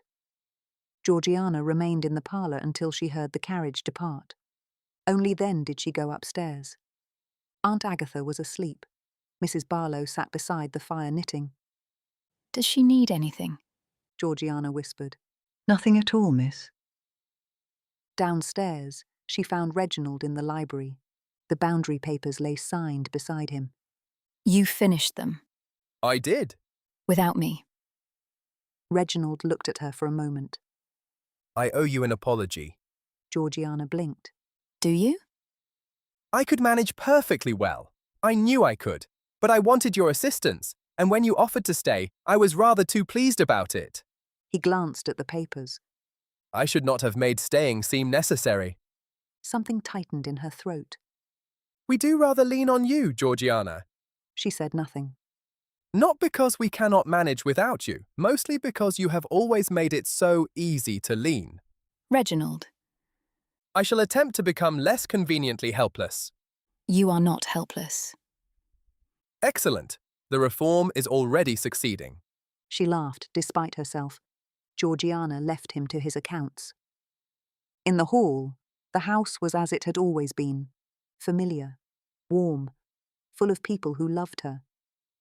Benedict had asked what she wanted.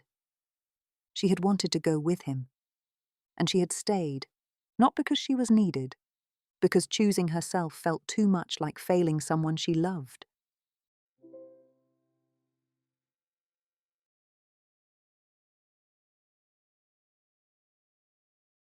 Chapter 8. The Proposal. By Christmas Eve, Georgiana and Benedict had made their peace. It had happened 2 evenings earlier, without drama and almost without intention. He had found her alone near the drawing-room fire after the others had gone in to dinner and stopped beside her. I owe you an apology. Georgiana looked up. That is an alarming beginning. I was wrong to argue with you when you were trying to tell me how difficult it is to choose yourself. The lightness left her face. Benedict continued. I kept trying to prove that other people could manage without you, as though that settled the matter. Georgiana looked down at her hands. Being able to manage without someone is not the same as never needing them. No, And I was angry because you made it sound simple. it was not simple. She looked at him. No. Benedict's expression softened. I should prefer not to quarrel with you again. That seems ambitious. It is Christmas. I am allowing myself optimism. Her mouth curved. Then I shall try to be charitable. An excellent seasonal virtue. That is fortunate, Why? because I have discovered I cannot bear being at odds with you. She looked at him. Nor can I. For a moment neither spoke. Then Benedict offered her his arm. Shall we go in to dinner? Georgiana placed her hand upon his sleeve. Yes. Nothing more had been said about the quarrel. Nothing more seemed necessary. On Christmas Eve afternoon, Dunsmore House, Lady Octavia's home, had surrendered itself entirely to Christmas. She had invited the Mercers to remain through Christmas Day, and Benedict had arrived before luncheon to join the gathering. Georgiana told herself there was nothing remarkable in that. He was Lady Octavia's guest, as they were, and Christmas Eve was hardly an occasion for solitude. none of which explained why she had noticed the sound of his carriage before anyone else. Holly and ivy wound around the banisters. Evergreen branches crowded the mantelpieces, brightened with ribbons and dried oranges. The great hall smelled faintly of pine, beeswax, and whatever extraordinary quantity of spice cook had put into the morning's cakes. Reginald had already eaten 3. Lady Octavia had caught him reaching for a 4th. I am testing them for consistency.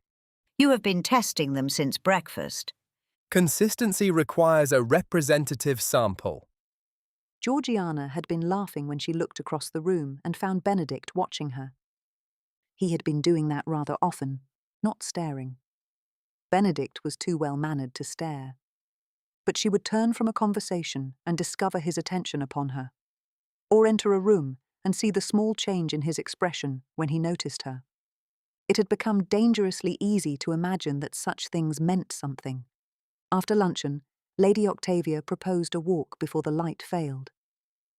The younger people have spent quite enough time eating, she announced. Reginald looked wounded. I walked from the breakfast room to the drawing room. You carried a plate.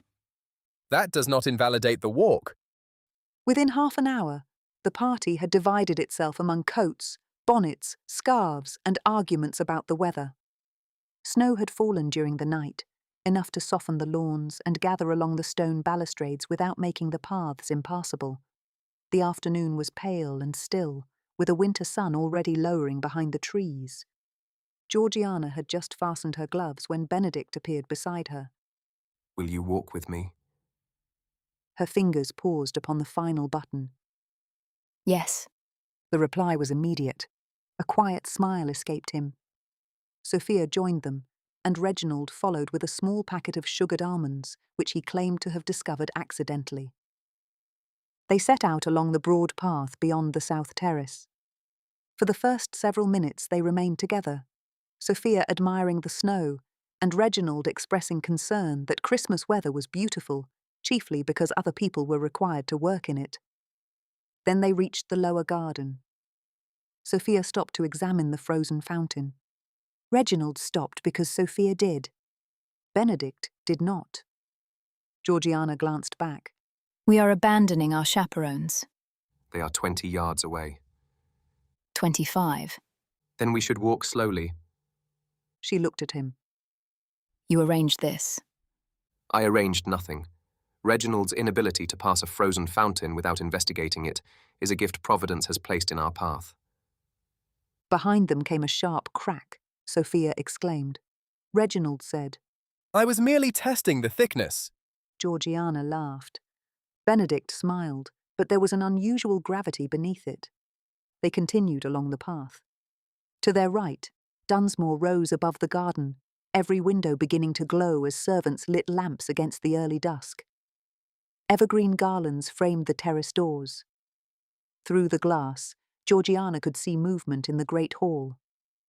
Somewhere inside, someone struck an uncertain chord on the pianoforte. Benedict glanced towards the house. I believe Felicity has reached the music. Then we may not have much time. That is unfortunate. Georgiana looked at him. I had hoped for rather longer than that. Something in his voice made her step falter. Benedict stopped. Snow lay white upon the clipped hedges around them. Beyond the garden wall, bare branches darkened against the winter sky.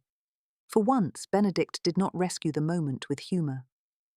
I have spent the better part of several weeks attempting to behave sensibly about you. Georgiana's heart began to beat harder. Have you succeeded?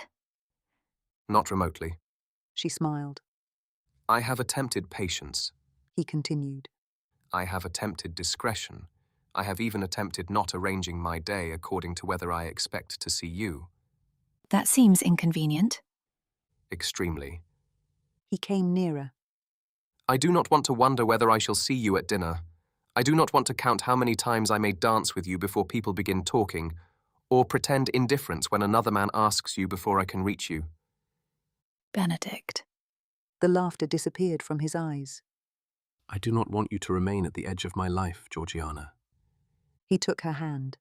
I want you at the heart of it. For one glorious moment, everything in Georgiana became still. The cold, the snow, the voices somewhere behind them. Even the great house beyond Benedict's shoulder seemed to recede. There was only his hand around hers and the impossible tenderness in his face. Georgiana Mercer, will you marry me? For one glorious instant, yes was the only answer she could imagine. She saw herself saying it, saw Benedict smile, saw Sophia crying and Reginald demanding champagne before anyone had sent for it. She imagined Christmas mornings with Benedict, summer evenings beside him, 1,000 ordinary days in which she would no longer have to wonder when she might see him again. Then her gaze shifted past him. Dunsmore's windows glowed against the gathering dusk.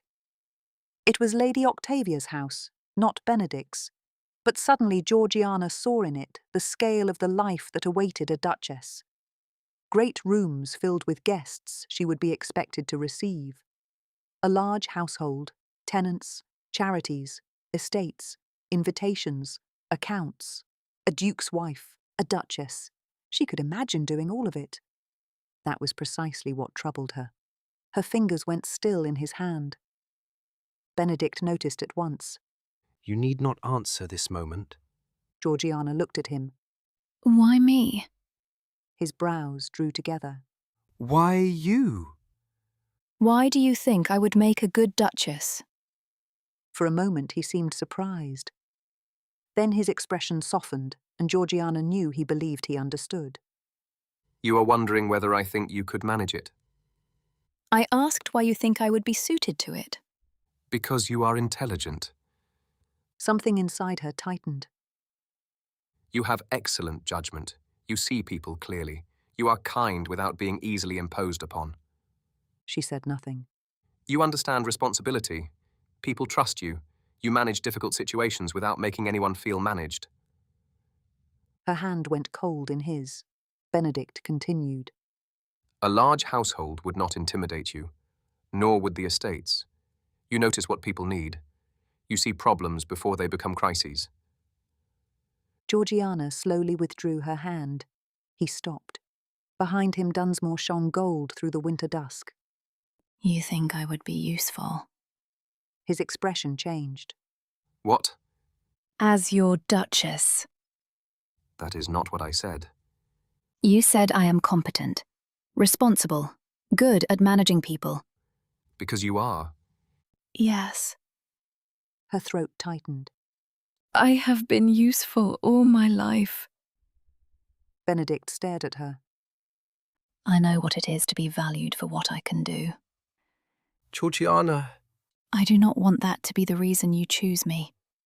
It isn't. Her eyes returned to his. Then why, when I ask why you want to marry me, do you tell me what an excellent duchess I shall make? He opened his mouth. Nothing came. Her heart broke quietly. You have described everything I can do, she said. Georgiana. You have not described me. That is not what I meant. No, but it is what I heard.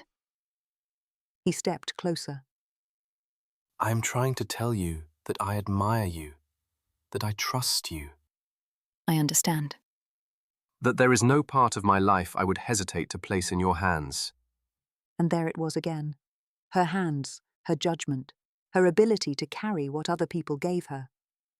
Benedict saw something in her face. What have I said? Nothing unkind. Then help me understand. You asked me to become your wife. And when I asked why you had chosen me, you told me why I would make a good duchess. His face changed. Georgiana, that is not what I meant. I know. You meant to praise me. He went still. But every reason you gave was something I could do. Something I could manage. Something I could be useful for. That is not why I want you. Then why did those things come first? That stopped him. For several seconds neither spoke. Then Benedict said very quietly, Do you love me? Georgiana closed her eyes. Yes. When she looked at him again, the answer had not relieved him. It had only deepened his confusion. Then why are you refusing me? Her throat tightened. Because I cannot spend the rest of my life earning my place in another house. Benedict went utterly still. Something in his expression changed. I have made you believe that is what I am asking of you. Isn't it? He did not answer at once. No, but I understand why you think it is. He said finally. He might have argued. He did not. Instead, he stepped back. I am sorry. Benedict. I have spent weeks believing I was being very clear. His mouth curved, but there was no humour in it. It appears I have been clear about everything except the thing that mattered. Georgiana could not speak. He looked past her. Sophia and Reginald were approaching slowly, still far enough away to preserve the appearance of privacy. For a moment, neither moved. Then Benedict offered her his arm. She looked at it. The path is icy. Benedict. I should still prefer that you reach the house without injury. The gentleness of it nearly undid her. Georgiana placed her hand upon his sleeve. Neither spoke on the walk back. At the top of the terrace, the doors opened before them. Warm light spilled across the snow. The scent of evergreen and nutmeg drifted into the cold, accompanied by music and distant laughter. Benedict escorted her to the threshold. Before she stepped away, he covered her gloved hand with his for an instant.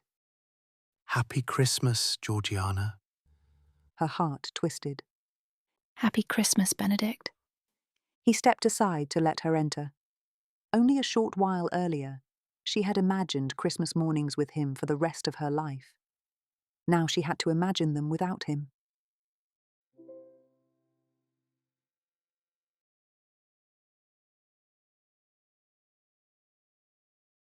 Chapter 9. A gown returned. 2 days after Christmas, Georgiana looked at the sapphire gown for the last time. It lay across the back of a chair, its silk catching the pale winter light whenever she crossed the room.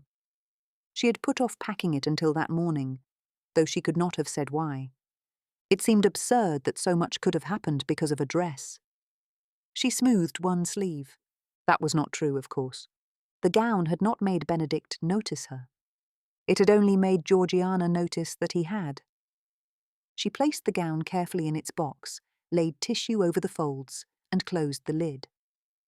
The diamonds went into the smaller case. By noon, she was sitting opposite Lady Octavia in the drawing room at Dunsmore. Christmas greenery still dressed the room. Holly framed the mantel, though one branch had begun to droop, and a bowl of oranges stood upon the table between them. Lady Octavia glanced at the box beside Georgiana's chair. You have brought something to return. Yes. Judging by your expression, I had better prepare myself. Georgiana managed a smile. The gown. Lady Octavia's expression altered only slightly. And the diamonds? Those two. I see. Georgiana reached for the box. I should have returned them sooner. You have been occupied. The gentleness of the answer made it harder to bear. Georgiana lifted the lid. Sapphire silk gleamed beneath the tissue. For a moment, neither woman spoke. Then Lady Octavia said, You are returning it as though you mean to close a door. Georgiana looked down at the gown. Perhaps I do. Lady Octavia leaned back. Was it the gown, then? Georgiana frowned. What? That made Benedict fall in love with you. Her head came up. I did not say that. No. But you are behaving as though the enchantment has expired. Despite herself, Georgiana laughed. I assure you, I have not mistaken it for a fairy tale. Have you not? Lady Octavia reached into the box and lifted a fold of silk between her fingers. You wore this the evening you first began to believe he had noticed you. Yes. And after the ball? Georgiana said nothing. Did he stop calling once the ball was over? No. Did his interest diminish when the diamonds were gone? No. Did he ever once ask you to become more fashionable, more accomplished, more dazzling, or anything other than yourself? Georgiana looked away. No. Lady Octavia folded the silk back into the box. The gown may have helped you through the door, my dear. It did not make him keep seeking you out. The words settled somewhere uncomfortably deep. Georgiana stared at her gloves. I refused him. I know. You know? Lady Octavia raised one brow. You returned from your walk on Christmas Eve looking as though you had lost something, and Benedict spent dinner pretending not to look at you. I am not entirely without powers of deduction. Georgiana winced. I hurt him. Yes. There was no accusation in it. Somehow that made the answer harder to bear. I thought he wanted me because I would be useful to him. Lady Octavia was quiet. Did he say that? No. What did he say? Georgiana remembered the snow, Benedict's hand around hers. I do not want you to remain at the edge of my life, Georgiana. I want you at the heart of it. Her throat tightened. He said many kind things. I know that. And yet you heard something else. Georgiana looked at her. I asked him why he thought I would make a good duchess. Lady Octavia waited. And he told me. Poorly? Very thoroughly. Lady Octavia almost smiled. That sounds like Benedict. He said I had sense, that I was capable, that I understood people, that I could manage a great house. And all of it was true. Yes. Georgiana looked down at her hands. But I could not help hearing a list of all the reasons I might be useful to him. Lady Octavia regarded her for a long moment. My dear, there is a difference between a man admiring what you are capable of and a man choosing you only for what you can do for him. Georgiana lowered her eyes. I am not sure I knew the difference. Perhaps he did not know you needed him to make it plain. The room fell quiet. At last, Georgiana closed the box. I should go. Lady Octavia put one hand on the box. No. Georgiana blinked. No? The gown is yours. Lady Octavia, I cannot accept it. Of course you can. It is far too valuable. That is my concern, not yours. Georgiana stared at her. You cannot simply give it to me. Lady Octavia's eyes gleamed. I assure you I can. I have just done so. Lady Octavia! My dear, you have spent far too long believing that everything given to you must somehow be repaid. Consider this an experiment. In what? Keeping something simply because someone wishes you to have it. Georgiana's gaze shifted to the smaller case, amusement flickering in her expression. And the diamonds? Lady Octavia drew the case towards herself. Do not be ridiculous. Georgiana laughed for the first time in 2 days.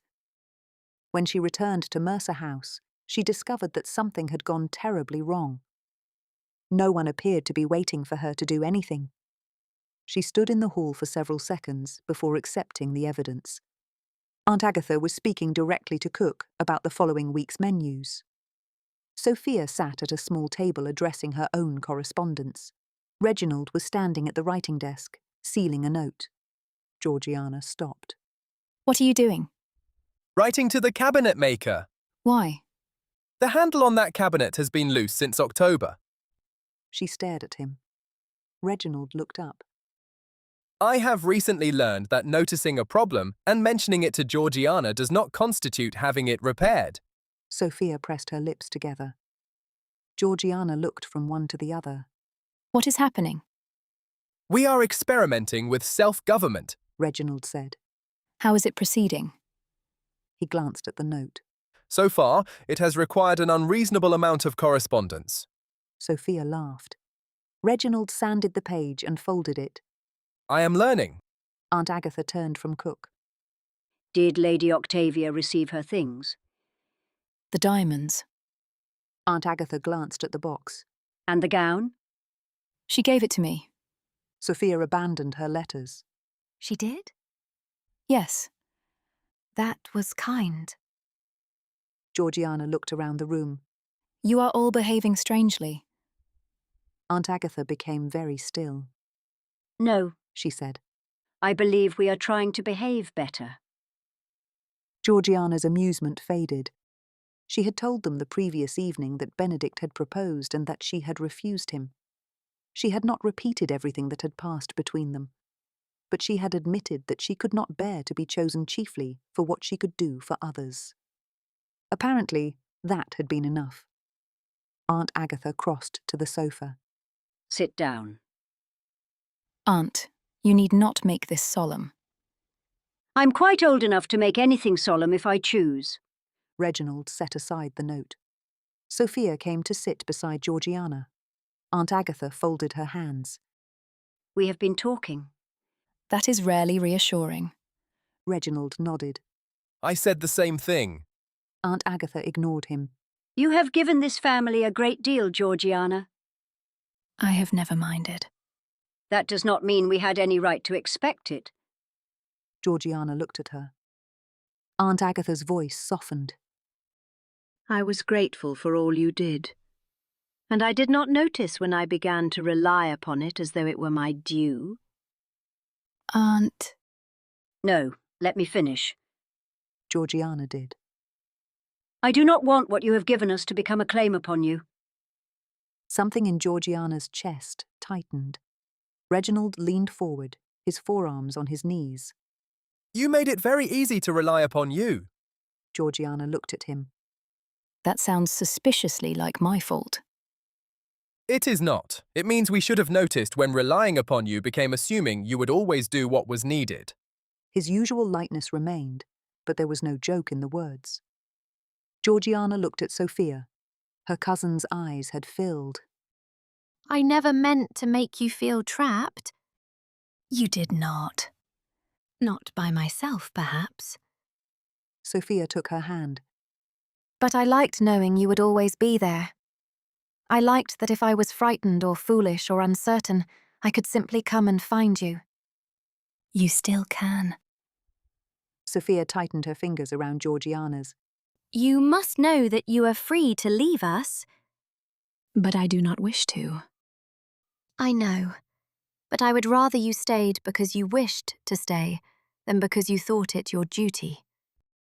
For a moment, Georgiana could not answer.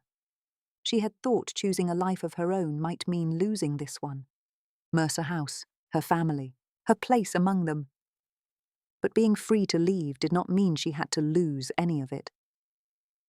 Aunt Agatha reached across and touched her knee. We love you, Georgiana. We shall continue to love you even if dinner is late. Reginald appoints himself superintendent of household repairs, and Sophia is forced to address her own invitations. Sophia widened her eyes in mock horror. Every invitation?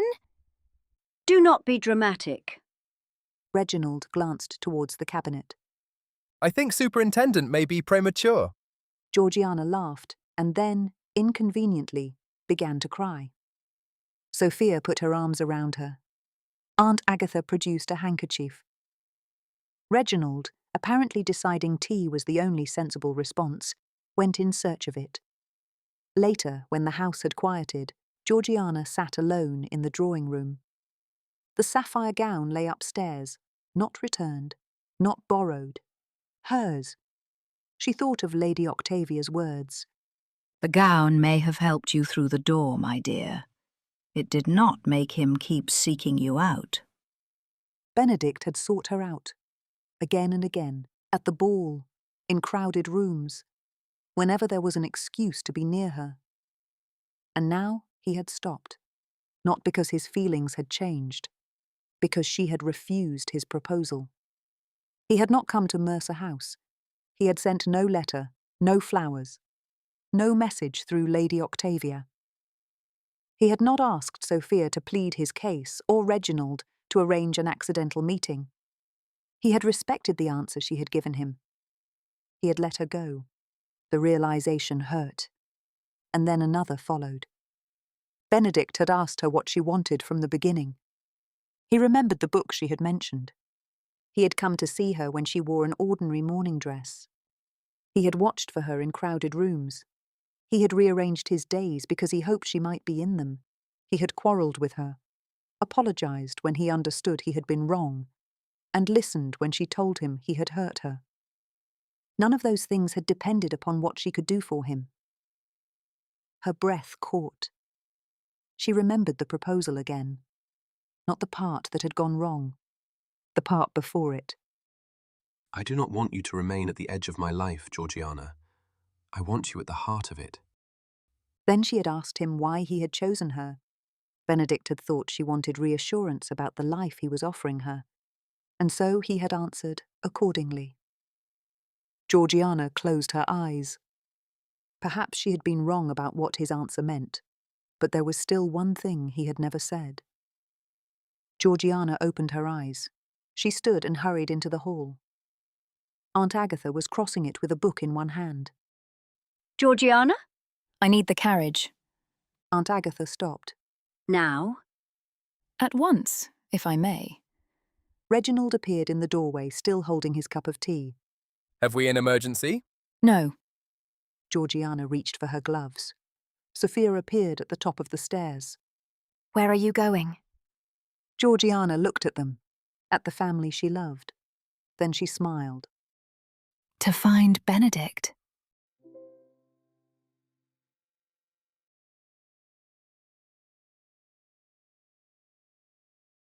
Chapter 10. The Lady He Chose. Snow had begun again by the time the carriage turned through the gates of Hatherleigh. At first, there were only a few flakes, small and uncertain against the grey afternoon. By the time the house appeared beyond the trees, they were settling along the hedges and whitening the gravel at the edges of the drive. Georgiana watched through the window. The last time she had come to Hatherleigh, snow had covered the grounds so completely that the house had seemed to rise from another world. Today it looked different. Or perhaps she did. She glanced down at herself. There had been no sapphire silk that morning, no diamonds, no elaborate arrangement of her hair. She wore the same ordinary blue morning dress Benedict had once seen at Mercer House, beneath a dark pelisse suitable for the cold. Sophia sat opposite her. You may still change your mind. Georgiana looked at her. Are you trying to encourage me or rescue me? I have not decided. Despite everything, Georgiana smiled. Sophia reached across and squeezed her hand. You do not have to explain anything to me. Thank you. To be trusted with her own decision still felt strangely precious. The carriage stopped. A footman came down the steps before Georgiana had quite gathered her courage. She looked once at Sophia. You need not come in. I most certainly do. Georgiana sighed. Sophia smiled. I did not say I intended to follow you into the room. Georgiana almost laughed. Apparently freedom was not the same thing as abandoning propriety. They stepped from the carriage. The front door opened before they reached it. Hatherleigh was in a state of subdued activity. A trunk stood near the foot of the stairs. Another was being carried through the hall by two servants. Georgiana stopped.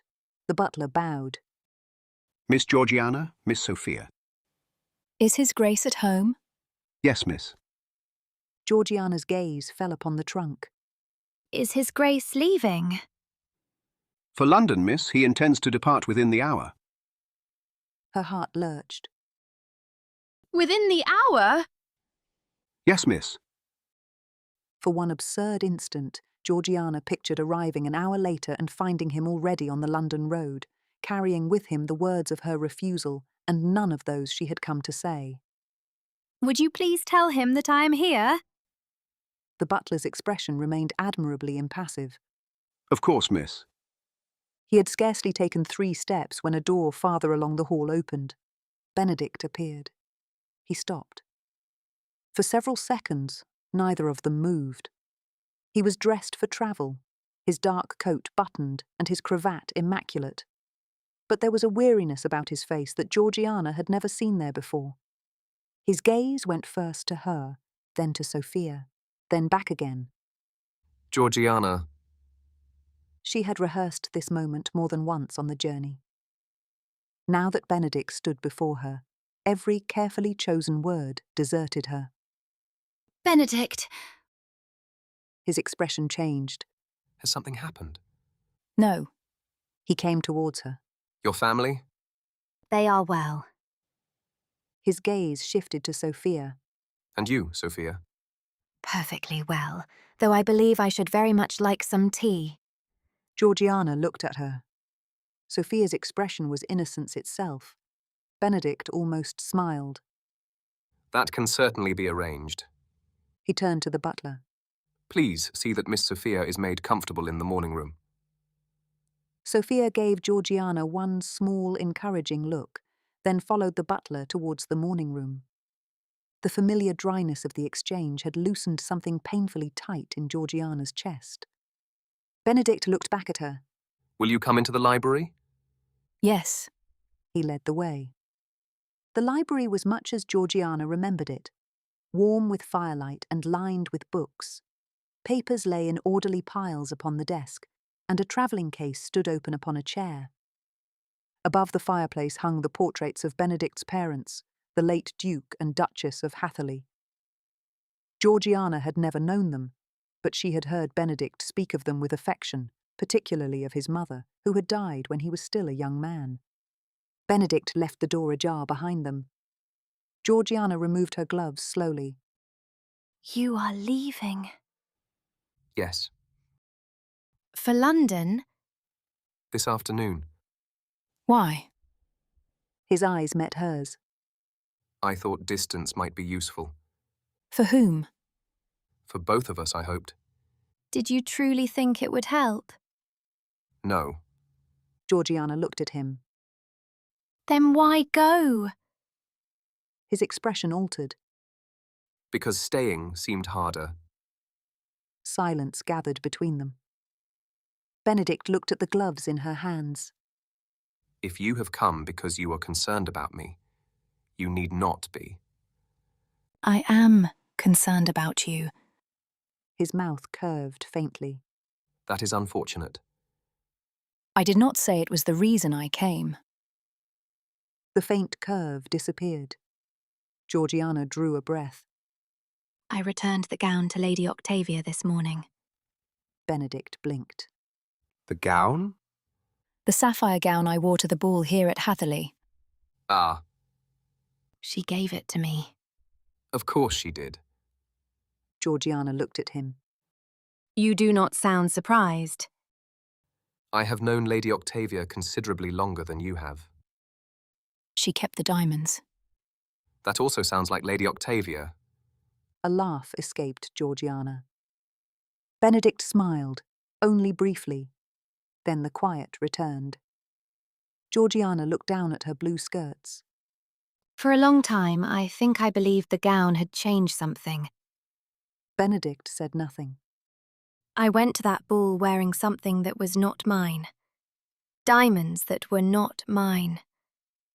For one evening, I looked like a woman who belonged easily in rooms where I had never expected to belong.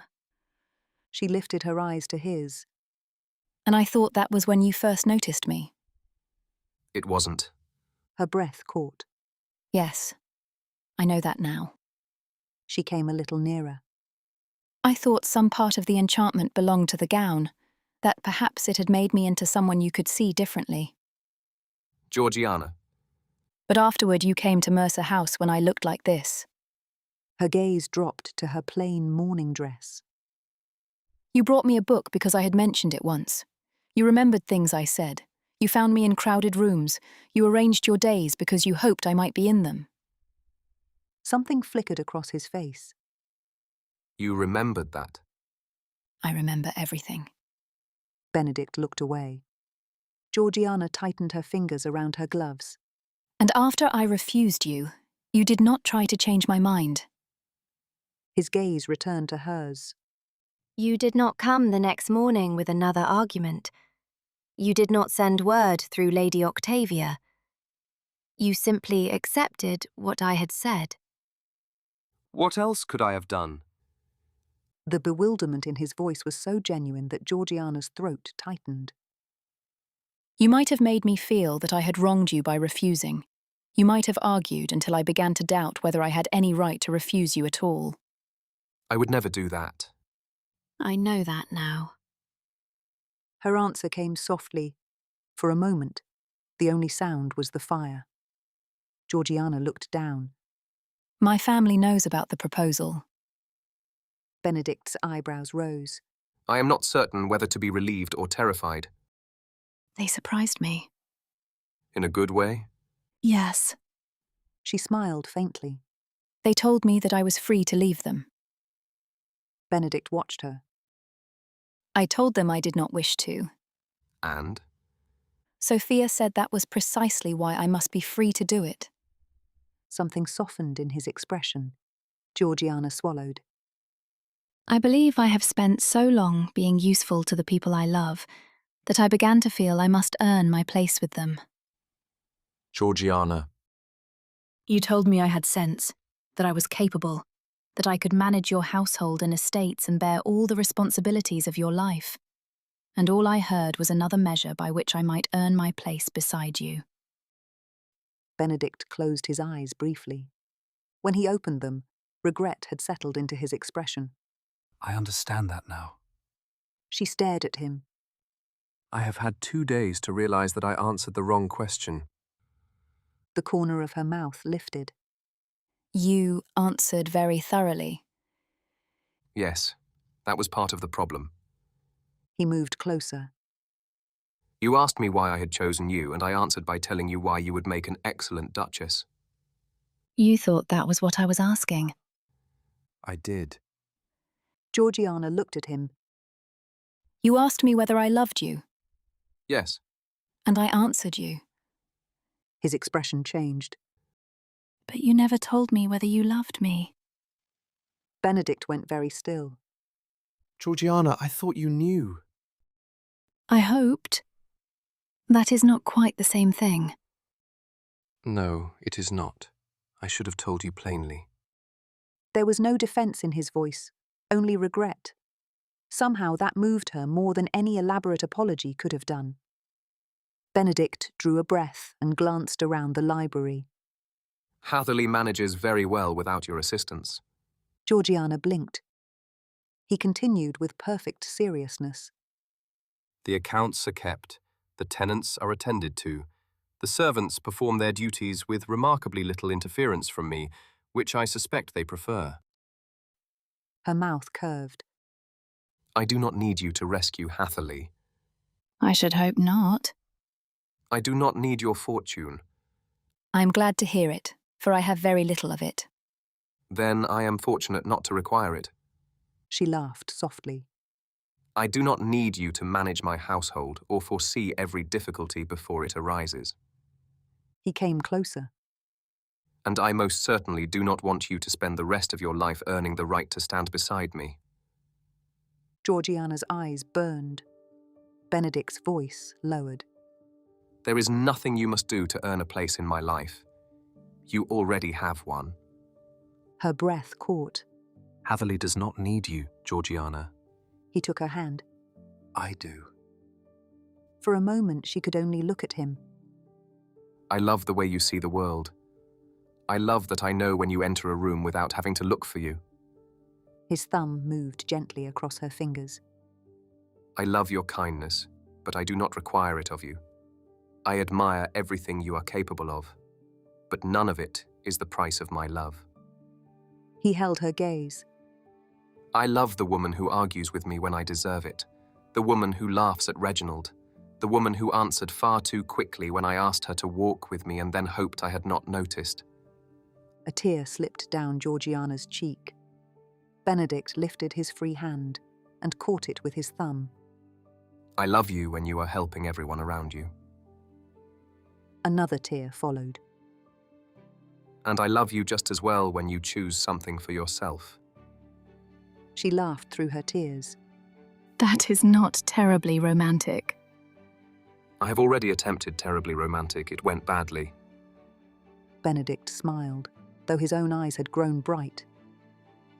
I am trying accuracy this time. Georgiana tightened her fingers around his. Then I think I prefer accuracy. Good. He held her gaze. Then there is one thing I should say plainly. Benedict took both her hands. I love you, Georgiana Mercer.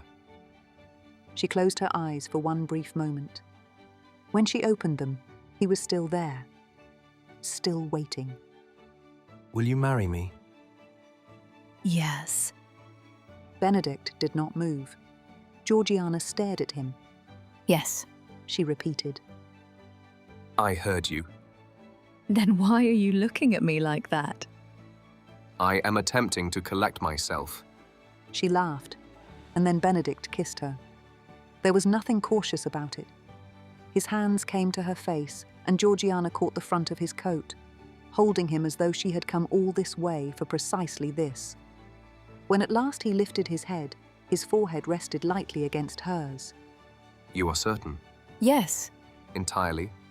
Yes. I am prepared to ask a third time if necessary. It will not be necessary. That is a relief. I was running out of speeches. Georgiana smiled. Outside the windows, the snow was falling more heavily, whitening the terrace and softening the dark branches beyond it. Benedict looked at her for a long moment. Then his gaze dropped. Georgiana followed it to the familiar blue of her dress. His mouth curved. There is something I ought to confess. That sounds alarming. I rather prefer you dressed as you are now. She stared at him. To the sapphire gown? Very much. You cannot possibly. I assure you, I can. Why? The humour faded from his face. He brushed his fingertips lightly over her sleeve. Because when I came to Mercer House, there was no borrowed gown, no diamonds, and you were still the woman I wanted to see. Georgiana's expression softened. The gown was prettier. Undoubtedly. The diamonds sparkled. They did.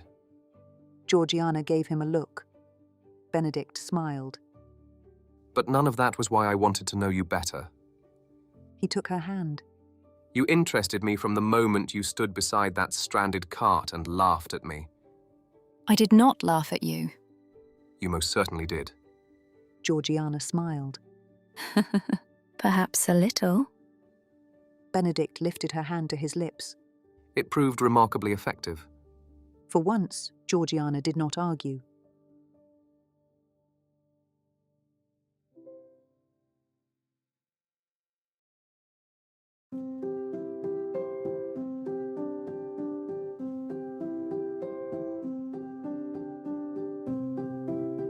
Epilogue.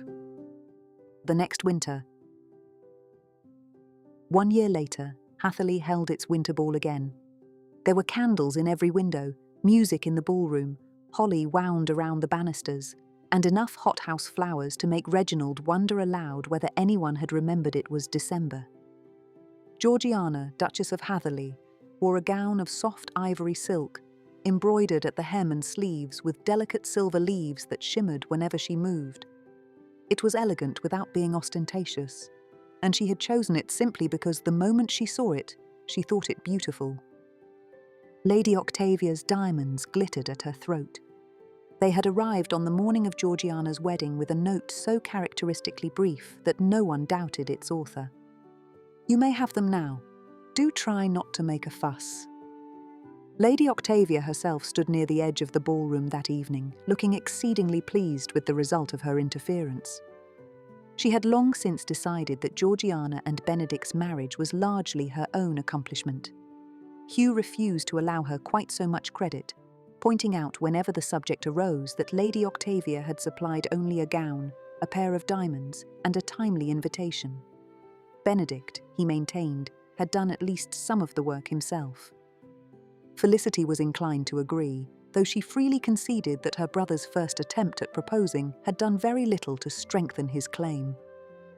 Lady Octavia chose to regard this as confirmation that everyone was, fundamentally, on her side.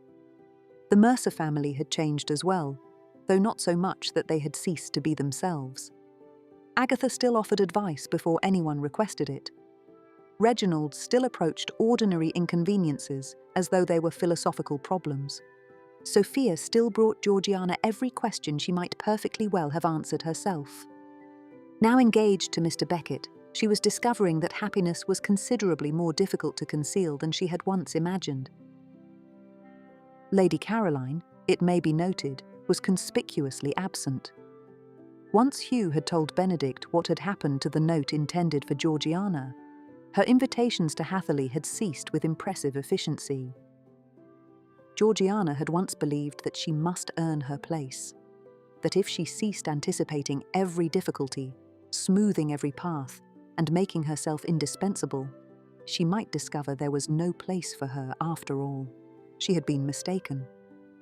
By the time the last of the company had retired and the musicians had packed away their instruments, the ballroom had fallen quiet.